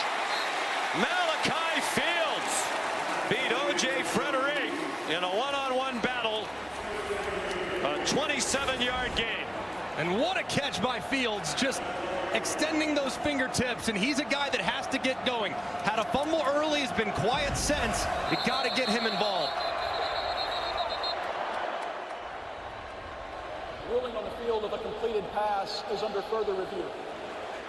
We talk about how Marcus Freeman believes this is the best receiving group he's had in his 4 years as head coach. One of the big reasons why is Malachi Fields over from the University of Virginia. We're at 800 yards plus receiving each of the last 2 years. I think that's a catch. Yeah, I think that's going to be upheld. That ball never moves an inch. Shows the strength of Fields on display, and part of the reason why he's now playing for the Irish because of how much pain he inflicted on them last year. Had 4 catches for 81 yards and had some acrobatic plays like that scattered throughout his season. He's a big target, 6'4", 222 from Charlottesville, Virginia.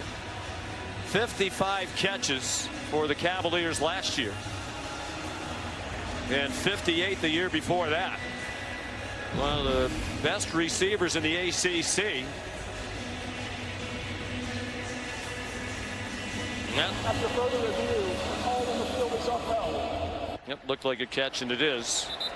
So after a rough start, his first touch as a member of the Fighting Irish was a catch and then a fumble. This is more what they were expecting from Malachi Fields. C.J. Carr's got to love it as his family looks on. Mom Tammy, brother Tommy. Tammy's right, the left on your screen. Tommy's a high school senior at Saline High School in Michigan, where CJ played. Tommy's already committed to be the quarterback in Miami of Ohio. They're at the 14 in dire need of a touchdown with 3 minutes to go in the third quarter. Down by 14. Love out of the witness protection program. Flag down. Love walked the sideline, got close to the end zone. But there's a flag thrown. Back of the line of scrimmage. Holding offense number 9. 10-yard penalty. First down. Huge first penalty of the night assessed to Notre Dame. And you'll see it's actually the left tackle, Anthony Knapp, who's had his hands full tonight with the outstanding defensive end, Ruben Bain, just grabs that jersey a little bit too long as Love breaks to the outside. I think you got the right guy. There's the hold. Raridan, the hold on Keontae Scott. Definitely looked like bad timing for their first flag of the night. They're back at the 24-yard line. 1st and 20.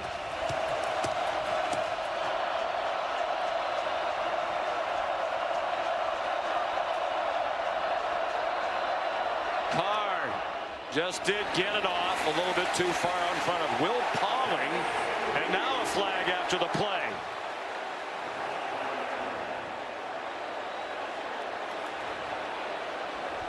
Perhaps for a defensive holding penalty.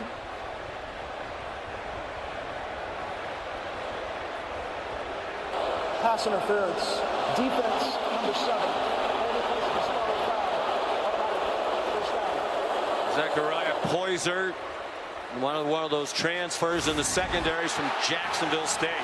And he's locked on one-on-one as they try to break to the outside. And he just wraps him up. It's pretty close collision, but doesn't allow Pauling to get to the out and try to make a play. Marcus Freeman hauling for the flag, and he got it from the nearest official on his sideline. So a key penalty against Eastside, and now it's 1st down and 10, under 2.5 to go in the third quarter. Miami 21-7. Jeremiah Love turned the corner and got 2. Ran into Ruben Bain Jr. That's the run play that we've been clamoring for. That edge run, just get Miami going a little bit horizontally. They played it well there. Here in the red zone, when the field condenses, you want to look in the direction of guys with length. That guy in this case is Malachi Field. Just made a great play to get you down here. If you get a chance to take advantage of one-on-one, that's where I'm looking from C.J. Carr.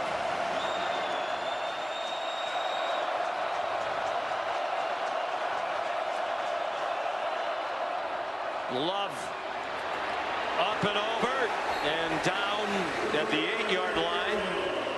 Made a habit of leaping defenders last year. 3-yard pickup there. Here comes a critical 3rd down. Down here, 3rd and medium. Could see quite a bit. I would move the pocket. if I'm Mike Denbrock, the offensive coordinator, I would try to create a little bit of a rub. I'd burst someone out in the flat. I would roll C.J. Carr to his right to simplify the read. Officials have stopped the play for a moment. It looked like there's a problem with the chains on the far side of the field. 3rd down and 5. Notre Dame is 3 out of 7 on 3rd down. Adam Savoie still trying to figure it out.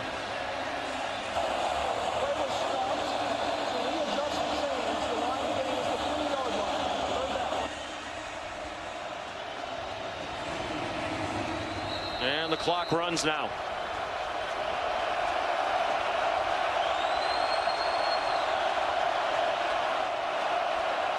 Love is the running back on the left hip of C.J. Carr. Love, a lead blocker for C.J. Carr. He got blasted short of the goal line, but he got the first down. Who said he's not a runner? That looked a lot like Riley Leonard. Same plays they ran with such great success in the red zone and in short yardage situations last year. Yeah, it's been about quarterback run game even tonight. In the absence of Riley Leonard's athleticism, quarterback runs have been their friend when they've gotten inside the 5. Carr's now rushed 5 times for 23 yards with a long of 13. Jeremiah Love lowers his head. Did not get to the goal line. Stacked up just short of it. And now a flag thrown. Did they drive him back for too long?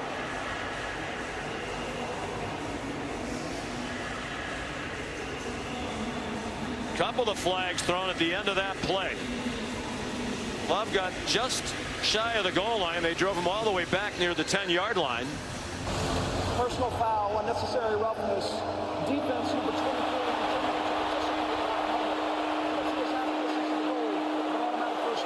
Dylan Day lost his helmet.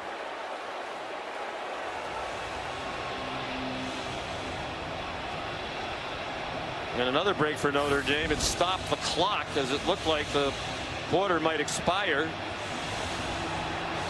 That's tough. There's the helmet coming off Dylan Day.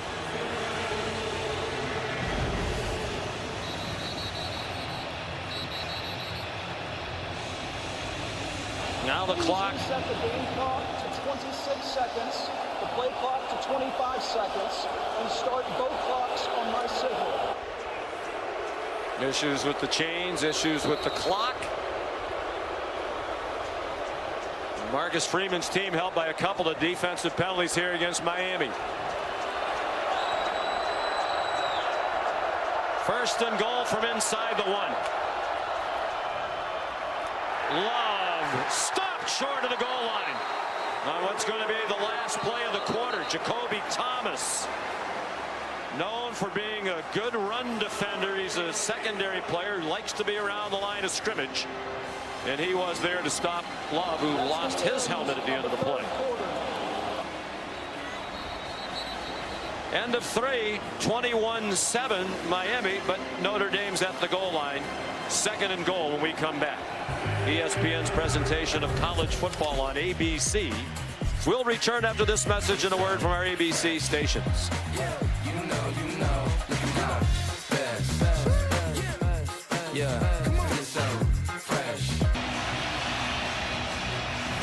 ABC College Football Primetime is presented by Modelo. From Hard Rock Stadium, Notre Dame trying to get within a touchdown. 2nd and goal at the 1. Aeneas Williams is the running back. He collides with Carr, and they still score a touchdown. Jordan Faison. Tammy Carr watches her son throw his 2nd touchdown pass of his college career, both tonight in his first career start. And what a drive that they absolutely had to have.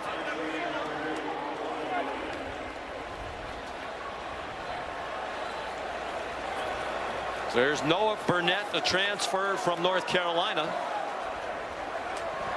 And try to make it a 7-point game with almost the entire 4th quarter still to play.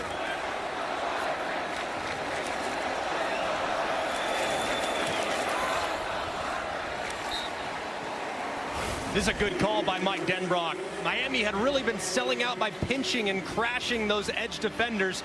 So what do? They try to move the quarterback. We were asking for the quarterback moving to his right. They do so with a little loop pass. Not great execution in the backfield as far as the relationship between the running back and the quarterback. They collide, but it doesn't matter. Carr delivers a strike to make this thing very interesting in the fourth quarter. Still scoring. Tammy Carr and son Tommy. She's an incredible woman. They lost the Carr family. CJ's younger brother Chad when he was 5 years old. CJ was 10 to pediatric brain cancer. And the Carr family has started the Chad Tough Foundation to help in the fight against pediatric brain cancer, and they've raised millions of dollars. They had a gala in the Ann Arbor area in May that raised $1.8 million.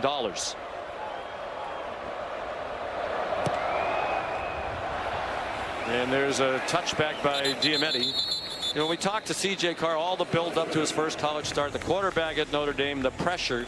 He said, when you've been through what our family's been through, this isn't pressure. And he has the tattooed Chad with the cross on his right wrist. Everyone in the family, uncles and aunts, all with a very similar tattoo, just continuing to honor Chad's memory and doing an amazing job in raising tons of money to bring awareness to pediatric brain cancer. And with Tammy the driving force. Talked to Mike Tirico, who emceed that gala. He said she's an amazing woman and trying so hard to help other families not go through what the Carrs went through. Mark Fletcher did well to hang on to the ball. They were trying to pull away the ball from him. Jason Onye and Jalen Stroman made the tackle, but it's 6 yards on first down for the Hurricanes. And the right side of this offensive line just continuing to tee off. And Notre Dame was a little concerned about fatigue in this hot, humid weather of South Florida. Will it set in here as the game goes along?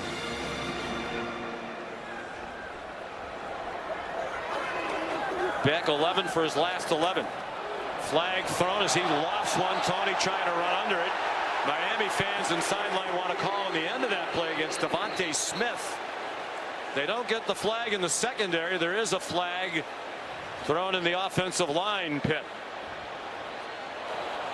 Holding. Offense number 73. 2-yard penalty. Second down. Inez Cooper called for the hold. So the penalty starting to pile up after there was one penalty total in the first half. Watch Inez Cooper as he engages and with that right arm kind of grabs. Looks like Onye, but it almost looked like Onye got tripped up a little bit in the backfield. And was there a call that needed to be made in the secondary? Yes. Didn't look like a crazy amount late, but early it did look like there was a bit of a hold. It looked like a lot late to me too. He spun him around as the ball was coming there. Well, Miami fans starting to get a little agitated. All of a sudden they've been called for 6 penalties. Notre Dame 1.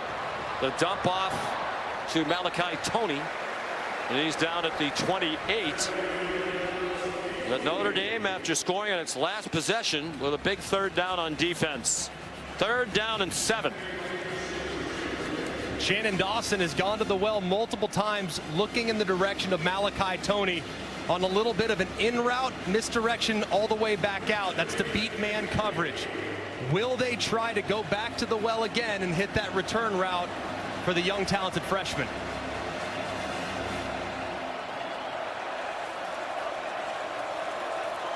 Receivers spread the field as Carson Beck goes out of the gun.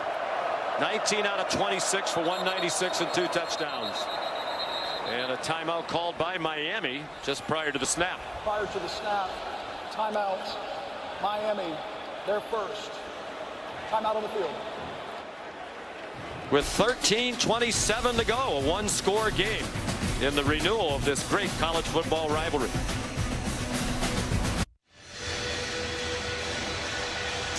For 20 years, Allstate has celebrated every field goal and extra point made by a participating university by donating to the university's athletic scholarship fund, supporting all student athletes. Thank you to Allstate.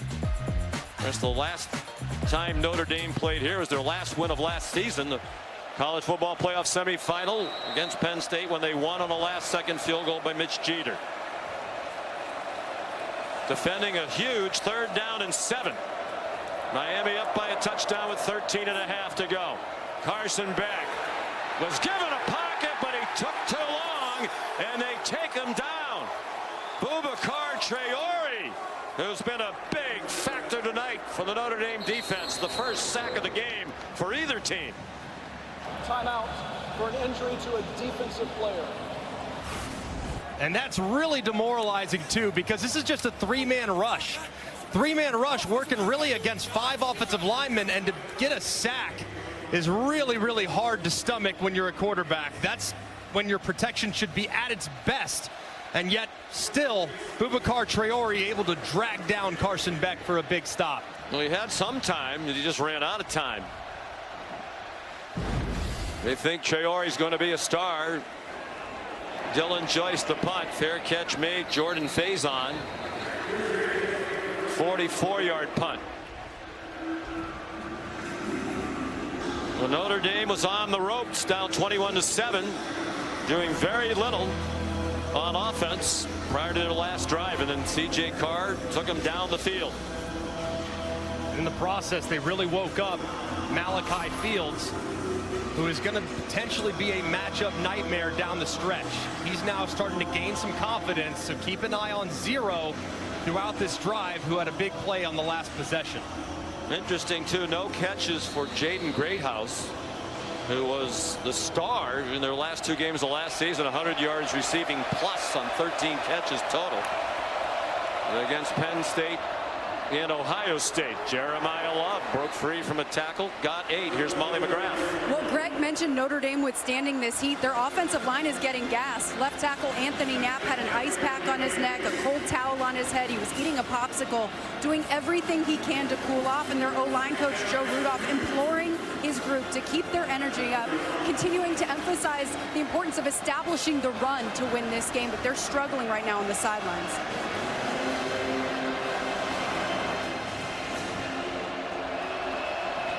Second and 2. The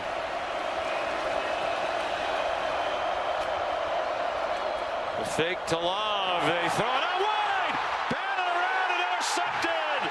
Ruben Bain Jr., the defensive end, wound up with it.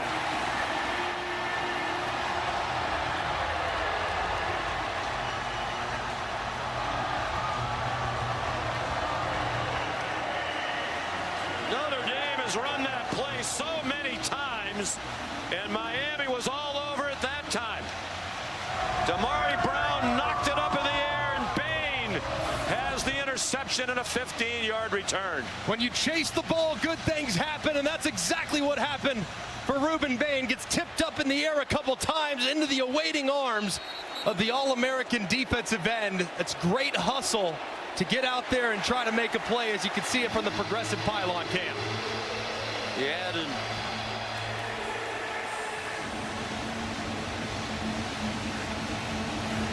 a couple of big plays tonight.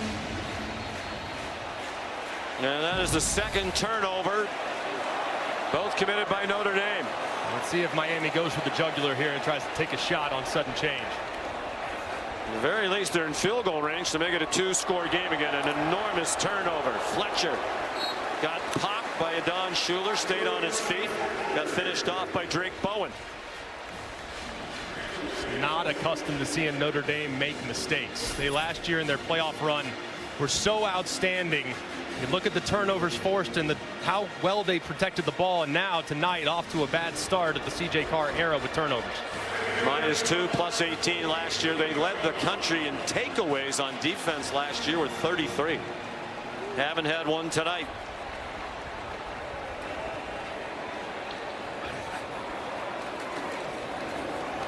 Fletcher again. Stopped a couple of yards short of the first down. Here's another big 3rd down, and the clock will go under 11 minutes to go. This, I think, for Miami is so big. Carson Beck has been great tonight, making decisions, finding open space, and the guy that's been the most effective on 3rd down has been Malachi Toney. You have to find an opportunity to create some space for their young speedster against what might be man coverage from Chris Ash and Marcus Freeman.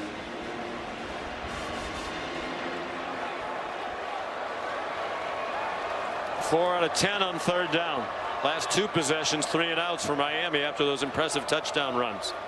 They keep it on the ground, not wanting to risk a turnover in field goal range. Some of the crowd doesn't like that call. Kick it, says Mario Cristobal.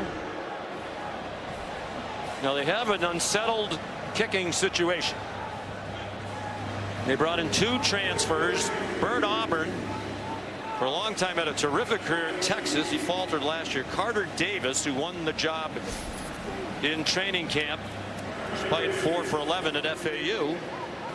First field goal try of the night was an errant snap. All the extra points have been fine. This is for 38 for Davis. And good. Well, his first field goal as a Miami Hurricane. He's from right down the street in Fort Lauderdale.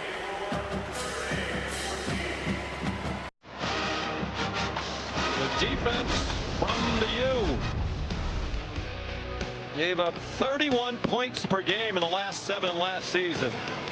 Much improved in the opener this time around in the big play by Bain.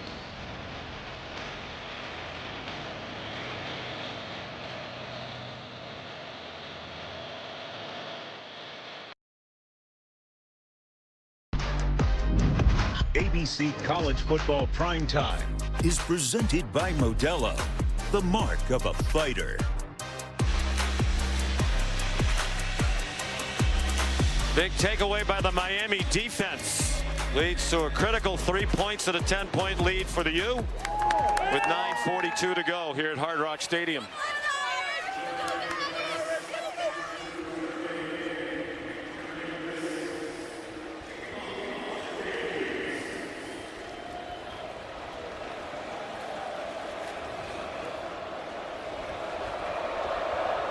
Here's Carter Davis, who just kicked the field goal. Blasts the touchback over the head of Jadarian Price.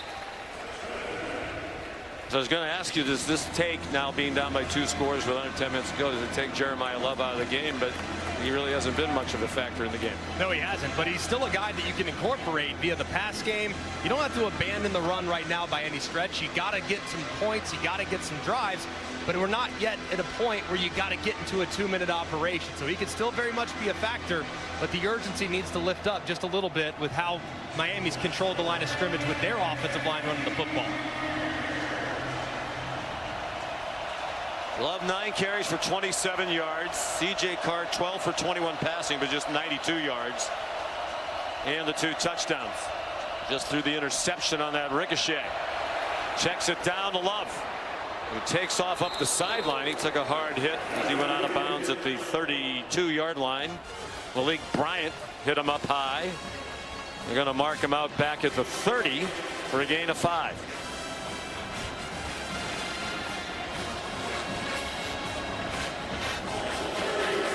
What a debut for Corey Heatherman. Now to Fitchburg State in Massachusetts, where he's a prolific quarterback back in his playing days.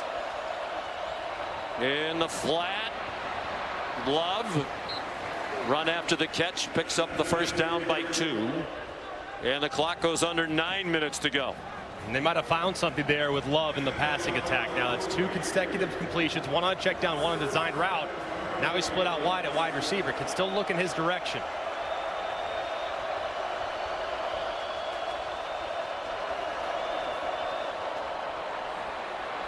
Eli Raridan, a 9-yard gain. I think the encouraging thing for that Miami defense is you don't see the communication issues and the bus that really derailed their season at the end of last year. And it feels like the tackling has been significantly improved in the back end as well.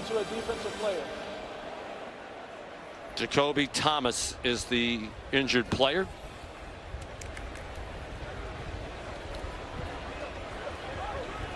We'll take a timeout. 8:27 to go. Miami leading Notre Dame by 10.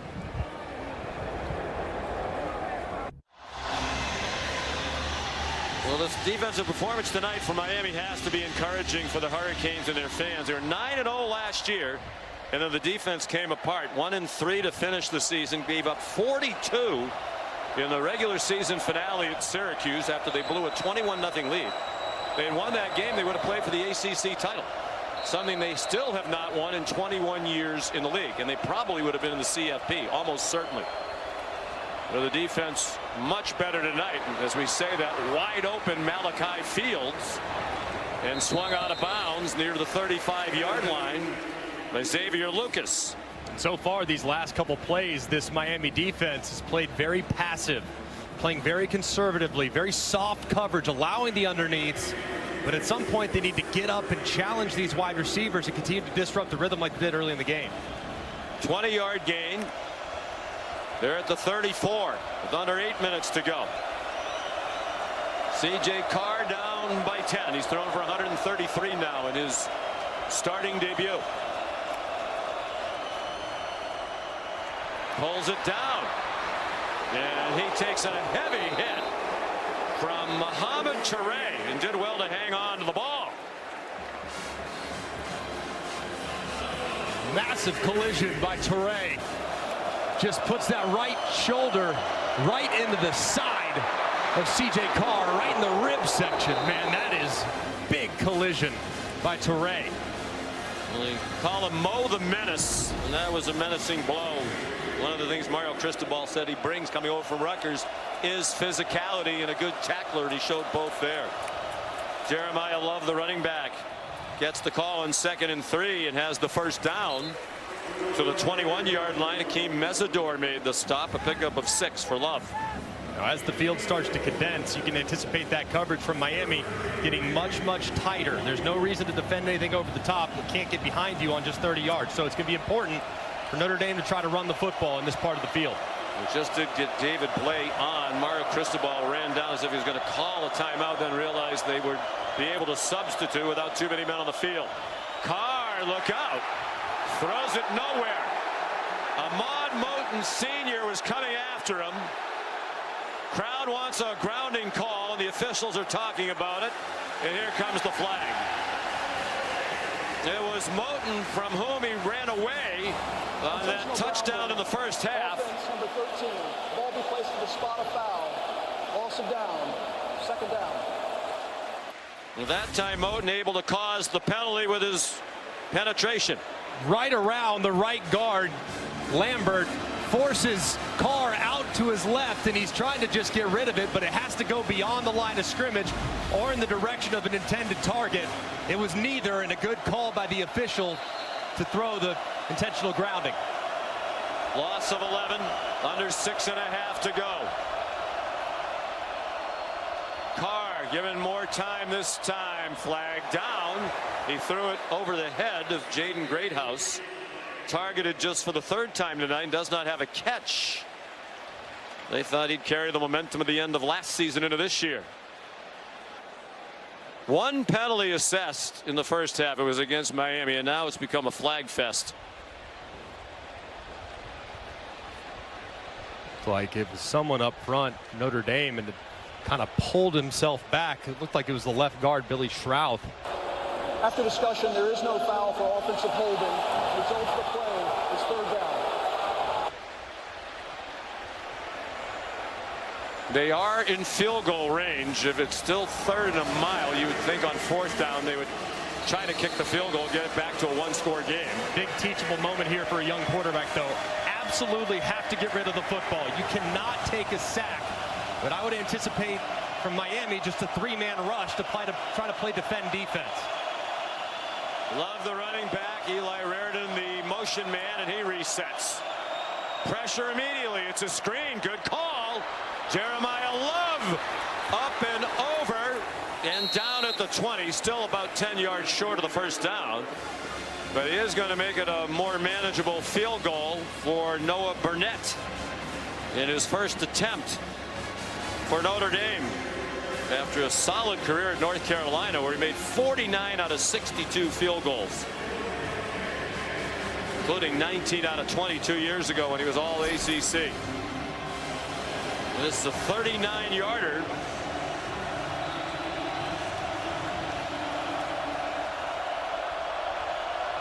From the right hash mark, Tyler Buckner is the holder. Returning holder for the Irish.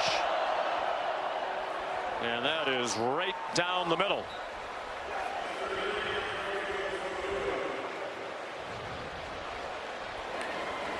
And it's a one-score game with 5:32 to go.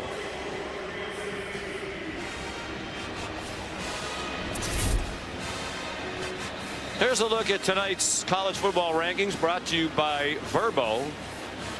Already 3 losses in the top 8. There's going to be another loss in the top 10 here tonight because either Notre Dame or Miami is going to lose. But that's what happens when you have a lot of these teams playing each other. What stands out to you most so far? Well, I think what we saw from Ohio State defensively, so many stars lost off a national championship winning team last year. To go out and play the way they played defensively was remarkable. The big question I have with the top 10, though, is how far does Texas fall? How far does Clemson fall, and where does Alabama fall to? Because there's not been a ton of great wins, with the exception of the aforementioned victors, but be curious to see how they shake it up this year. Well, regardless of what happens here tonight, it'll be the 6th time in the AP poll era that 4 top 10 teams have lost their season opener, and the first since 1989. Nice return by Keelan Marion. Carson Beck looks like the 2023 version of himself tonight. Has been very decisive. Knows exactly what Notre Dame is trying to do defensively. Knows he has man. He's got his best man route runner in Malachi Tony on a double move inside out return. Does it again right there. Accurate throw. Gets it out of his hands quickly. And he's done a great job, too, of buying time. The pressure hasn't gotten home often, but when it has, he's had an answer for it. He slides to his left, buys a little time, floats it right over the top for Tony, who's awaiting for the touchdown. And then a little bit later in the game, he throws a little bit of a prayer up and over the top where C.J. Daniels reels it in. He looks fantastic in his first game for the Canes. 19 for 26 for 196, 2 touchdowns. Hasn't thrown an interception. Mark Fletcher, the ball carrier, for a pickup of 2.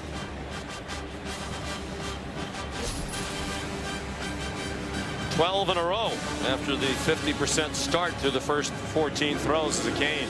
He's been very patient, too. He hasn't tried to force anything downfield for the most part in the second half. He's just taken what the defense has given him, and it's resulted in a very efficient night for Carson Beck.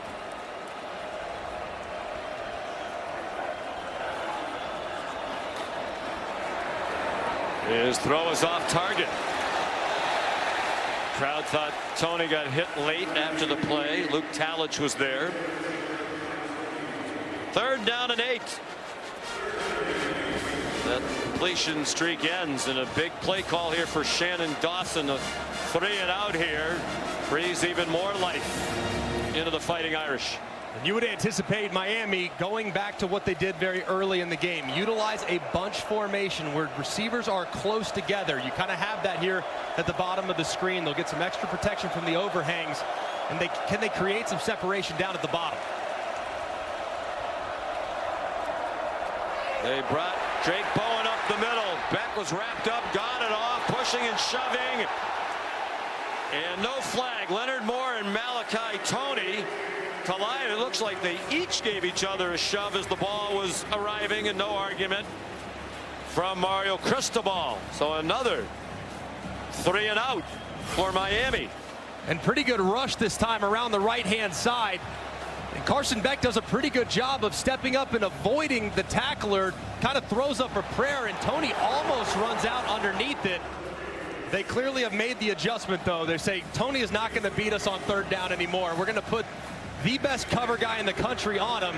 And Leonard Moore had the answers, but he was asking for OPI, a DPI, you name it. The defense rising up. That's 4 straight possessions for Miami without a first down. They didn't go 3 straight possessions without a first down last year when they led the nation in offense. 42-yard punt by Dylan Joyce, and Notre Dame with the ball at its own 25-yard line with a chance to go 75 yards and tie it. All 3 timeouts with 4:35 to go. And this is where C.J. Carr's maturity will come to the forefront. The coaches praised his competitive spirit, but they also said he had a very calm demeanor for a young guy. And now with the chance to go down and tie it, that calm can be on display. He has an excellent offensive coordinator in Mike Denbrock. And a steady hand.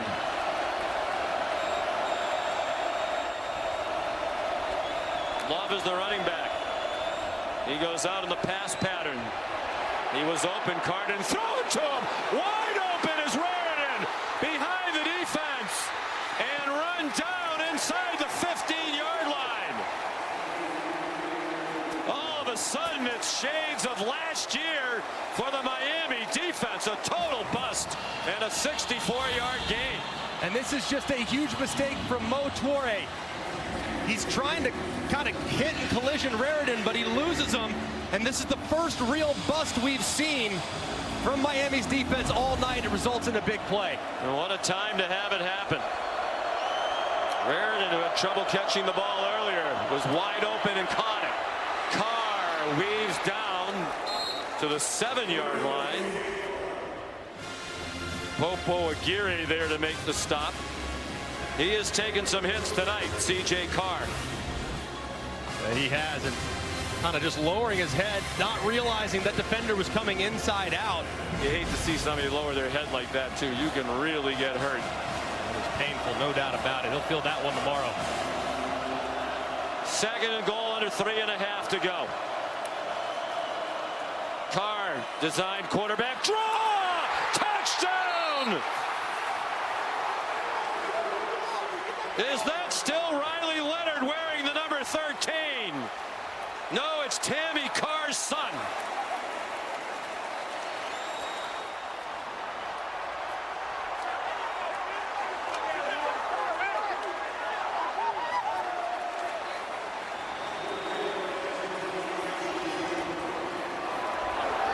They said he was poised, he was a gamer, the situations wouldn't be too big for him, and all of that has proven to be true. What a debut for C.J. Carr. Now they need the extra point to tie it. And Burnett delivers. Miami offense has gone silent, and the Notre Dame offense has come to life. Well, running the football is a game of numbers. Well, you have 7 guys in formation for the Notre Dame Fighting Irish. There's only 5 Miami Hurricanes in there.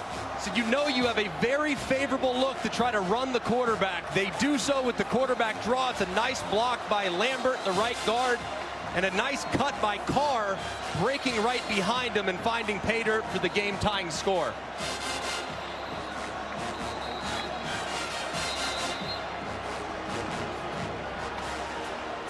Tammy Carr, she's been around football her whole life. She said her dad, Tom Curtis, was a great All-American safety at Michigan. He's in the College Football Hall of Fame. In fact, CJ stands for Curtis Jason Carr. Jason is his dad. What a debut. Been dreaming about this day his whole life. He's thrown 2 touchdown passes, and now he's run for 1. With help from the breakdown of the Miami defense. They're so solid all night long in that regard. Diamete kicks another touchback. 3:21 to go. They have gotten a little conservative with the play calling with the lead. Now they have to find a way to ratchet it back up. Yes, and they've done a great job defensively, has Notre Dame, adjusting and moving their personnel. The biggest weapon that Miami's had so far tonight is Malachi Toney. They've taken their best cover guy, and he's now following him around the field. So will that continue in what might be the game-defining drive? Chris Ash's defense has risen up when they've needed to. No first downs the last 4 possessions for Miami. They did kick a field goal off the interception by Bain that gave them the short field. Beck a short throw. And breaking a couple of tackles with C.J. Daniels to get 9 on first down. As a quarterback, you know this situation inside and out. You have 2 timeouts at your disposal. You save 1 for the kicker. You need to continue to be methodical. Don't take a negative play. Quarterback with a high IQ. First down run by Marty Brown. Carson Beck benefited from being coached by Todd Monken. at the University of Georgia, and Mike Bobo, well schooled in these situations, and both of those coaches and the coaches here just rave about his high football IQ. Yeah, it's a great understanding of defense, and so far these first couple drives, first couple plays of this drive, we've seen zone defense implemented by Notre Dame. Under 2.5 to go. Back deep ball. They tackle the receiver, and there's a flag thrown on Christian Gray. On Keelan Marion. And so often in critical situations, Christian Gray is involved. 15-yard penalty, and automatic. Good and bad. Had the big interception against USC last year. Another here against Penn State. And he's beat right there, and the ball looked like it was well thrown. If Christian Gray doesn't go down to the ground and try to tackle Marion, that might be out the gate. So it's really a bad penalty. Sure, they're all bad, but not the worst penalty because you might have saved the touchdown. He did get asked a lot of questions about when Jeremiah Smith got behind him for a huge play late in the national championship game. When you have Leonard Moore on the other side and Benjamin Morrison last year, they're going to come in your direction. And the coaches appreciate Christian Gray. Yeah, the interception of Drew Aller in the final 35 seconds last year to set up that game-winning field goal. They're getting closer to field goal range of the Canes. Back, batted down by Christian Gray. Intended for Joshua Moore. Exactly what we're talking about. When he wobbles, he usually responds. Excellent coverage, and this crowd wanted a penalty with that right arm draped behind the back of the intended receiver, but man, that's really sticky and be hard to make that call with it being so bang bang with tight coverage.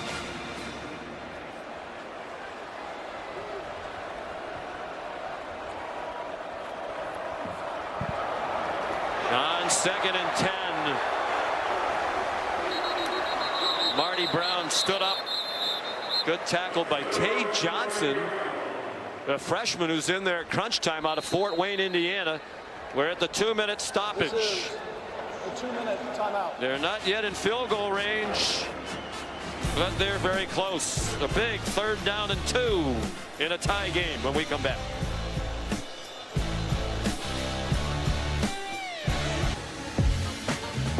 Two quarterbacks making their first career starts for the respective teams, C.J. Carr and Carson Beck, and both have had plenty to smile about. Looked like Miami might pull away. They led 21-7 and were dominating.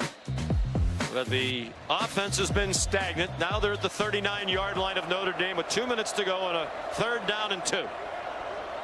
Assume a run right behind the right side of the offensive line on 3rd and short. Marty Brown. That is going to be close. The play stays alive, and he's going to get the 1st down with the extra push.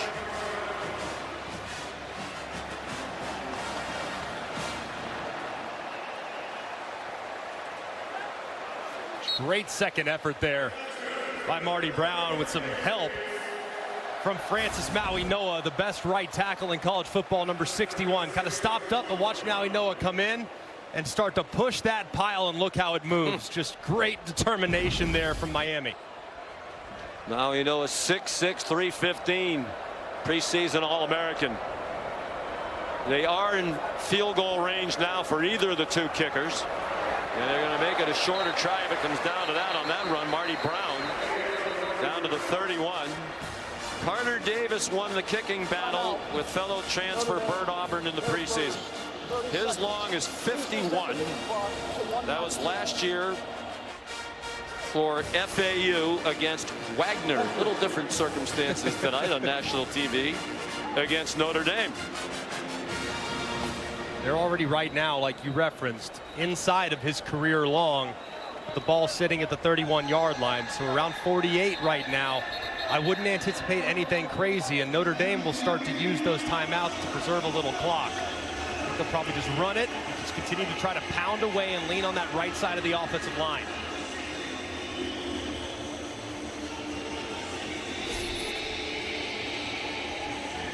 Not a lot of experience in these situations. Last year he was 2 for 7 in field goals, but both of them were from 50 plus.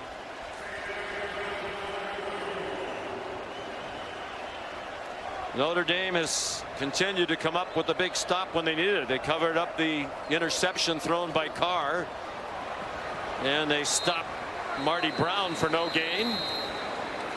Will Notre Dame use its second timeout? Yes, Marcus Freeman will. Notre Dame, their second, 30 seconds. Miami scored late in the first half to take the lead. They took the opening drive of the second half, used up more than half of the third quarter clock, and scored a touchdown. But Notre Dame has battled back, led by C.J. Carr. They've outscored Miami 17-3 here in the fourth quarter. Early in the game, after the first Notre Dame turnover, a fumble lost by Malachi Fields, Miami fumbled the snap on their first field goal attempt of the year. Notre Dame's turned it over twice, but Miami got just those 3 points on the second interception, or the second turnover. The first interception, the only interception thrown by Carr.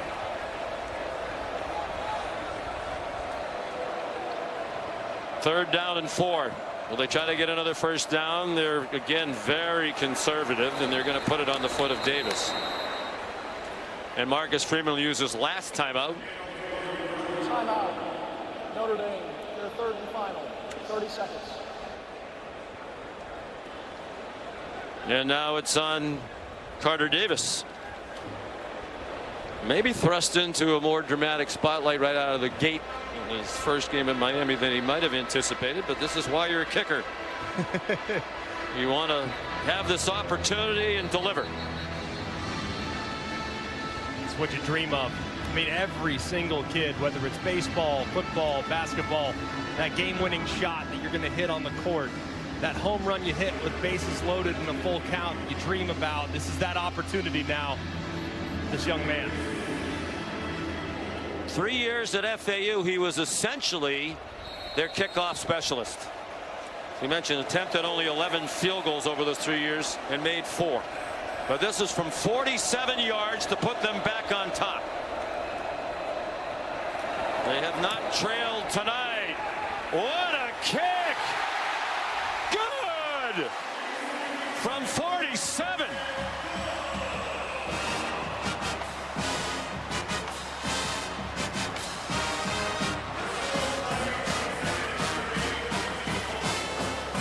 Fort Lauderdale native and his whole career right down the street, and you couldn't hit that one any better than he hit that one. That thing might have been good from 65. He hit that with such adrenaline, way up top on the upright. Just a tremendous strike, showcasing some poise here in another edition of a tremendous rivalry game. It was a competition in training camp between Davis and Bert Auburn. With the long resume at Texas, Davis won the job, and he has rewarded Mario Cristobal's faith in him. Wasn't his fault they didn't get the first field goal off on the bad snap. But time for Notre Dame. They had some drama here the last time they played in this facility in their last win last year in the semifinal, the college football playoff in the Orange Bowl. They won the game on a Mitch Jeter field goal. They're going to have a lot of work to do to give it to Noah Burnett, wearing the same number 98 that Jeter wore last year. They'll start at the 25 with no timeouts.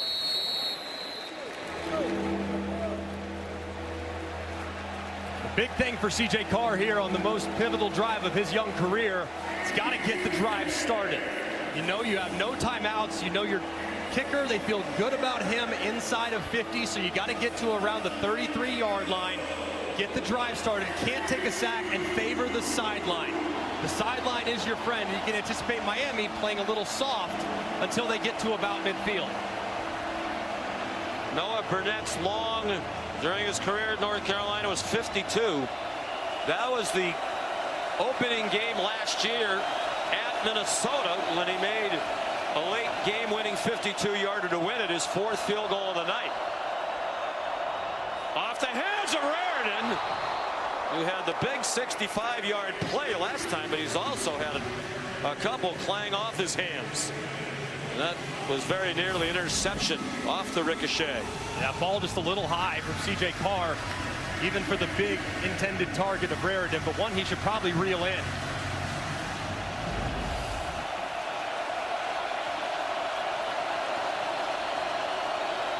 .59 seconds to go.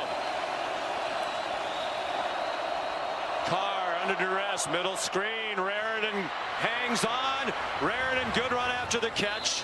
They'll get the stoppage for the first down to the 37 after a 12-yard pickup. That's a good call to kind of take some of the pressure off the offensive line.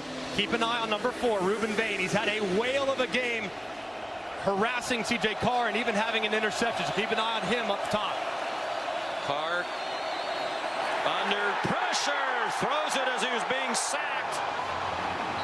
Akeem Messidor was there for Miami. They're going to roll that an incomplete pass, and Carr is very fortunate that's the case. The officials are talking about it. And if you watch Bain, I mean, he gives a great right tackle, turns him around. Messidor gets there first, but both ends collide on Carr, who very fortunately is able to somehow get rid of it as you see him push it forward. He did. He threw the ball before he was down on the ground, it seemed. Let's bring in Matt Austin. What do you think, Matt, as the officials are still talking about this? Well, I think it's definitely a pass, but is there a receiver in the area? He's definitely in the pocket, so it doesn't matter where the ball lands. If there's nobody near it, that's grounding. And they have just thrown the flag.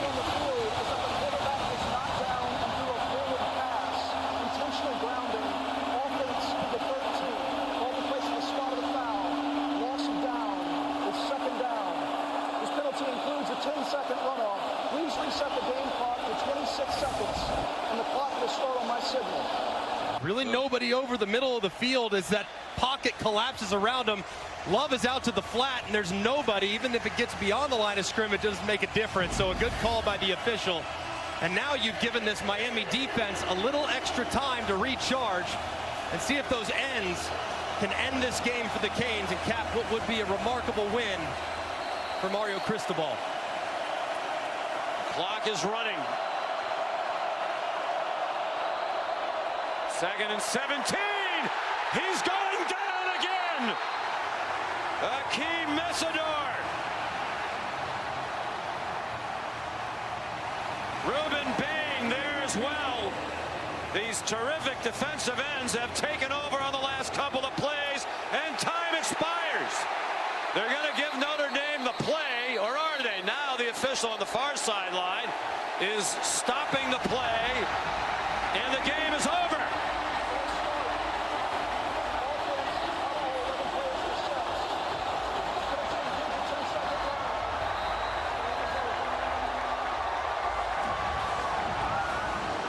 C.J. Carr fought valiantly, but in the end,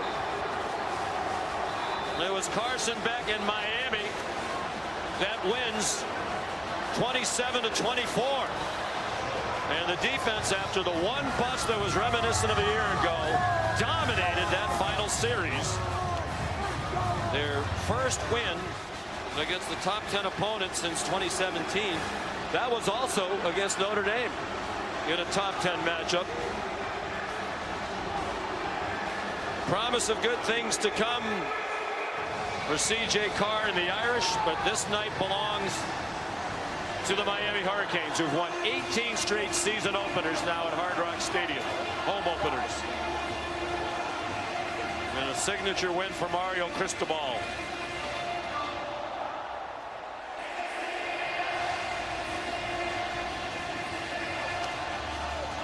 Here's Taylor McGregor with Coach Cristobal. Coach Cristobal, these embraces after the game, what do these mean to you? This, I mean, come on, look around.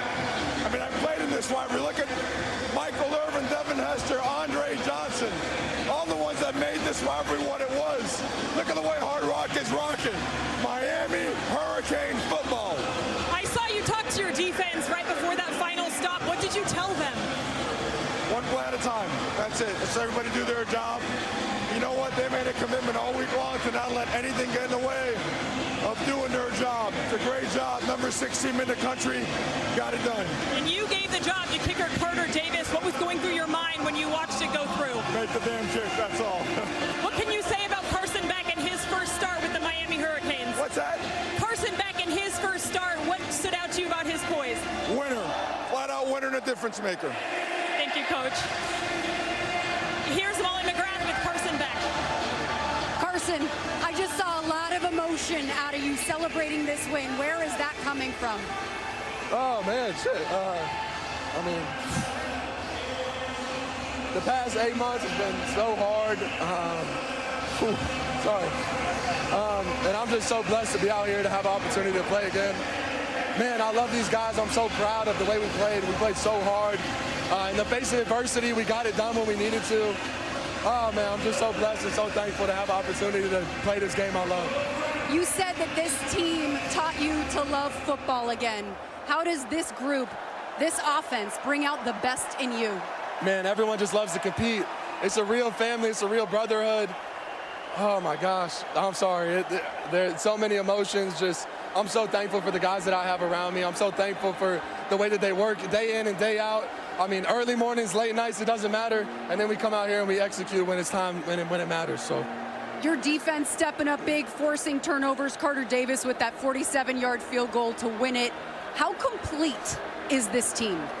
Man, super complete, but obviously we have a lot to work on. You know, it's week 1. I mean, gosh, you got to give credit to them. They're a great team. They have a great defense. They played their butt off today.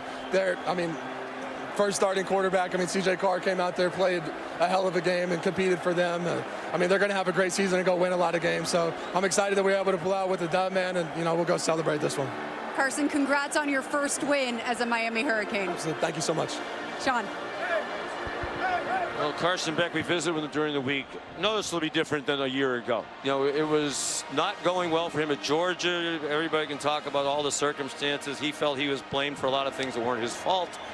It looked like it was time for a new situation, and he seems to have found the right place. Yeah, it's a fresh start. It's exactly what he needed, and he showcased to everybody tonight. The numbers won't blow you away, but when he's playing well, he can play as well as anybody in the country at the quarterback spot. Yeah, the talent is still there, and the joy to play the game of football is still there as well. An impressive debut and a spirited renewal of one of college football's great rivalries. Miami wins it 27-24. Maybe this is the year. The U is back. Good night from Miami.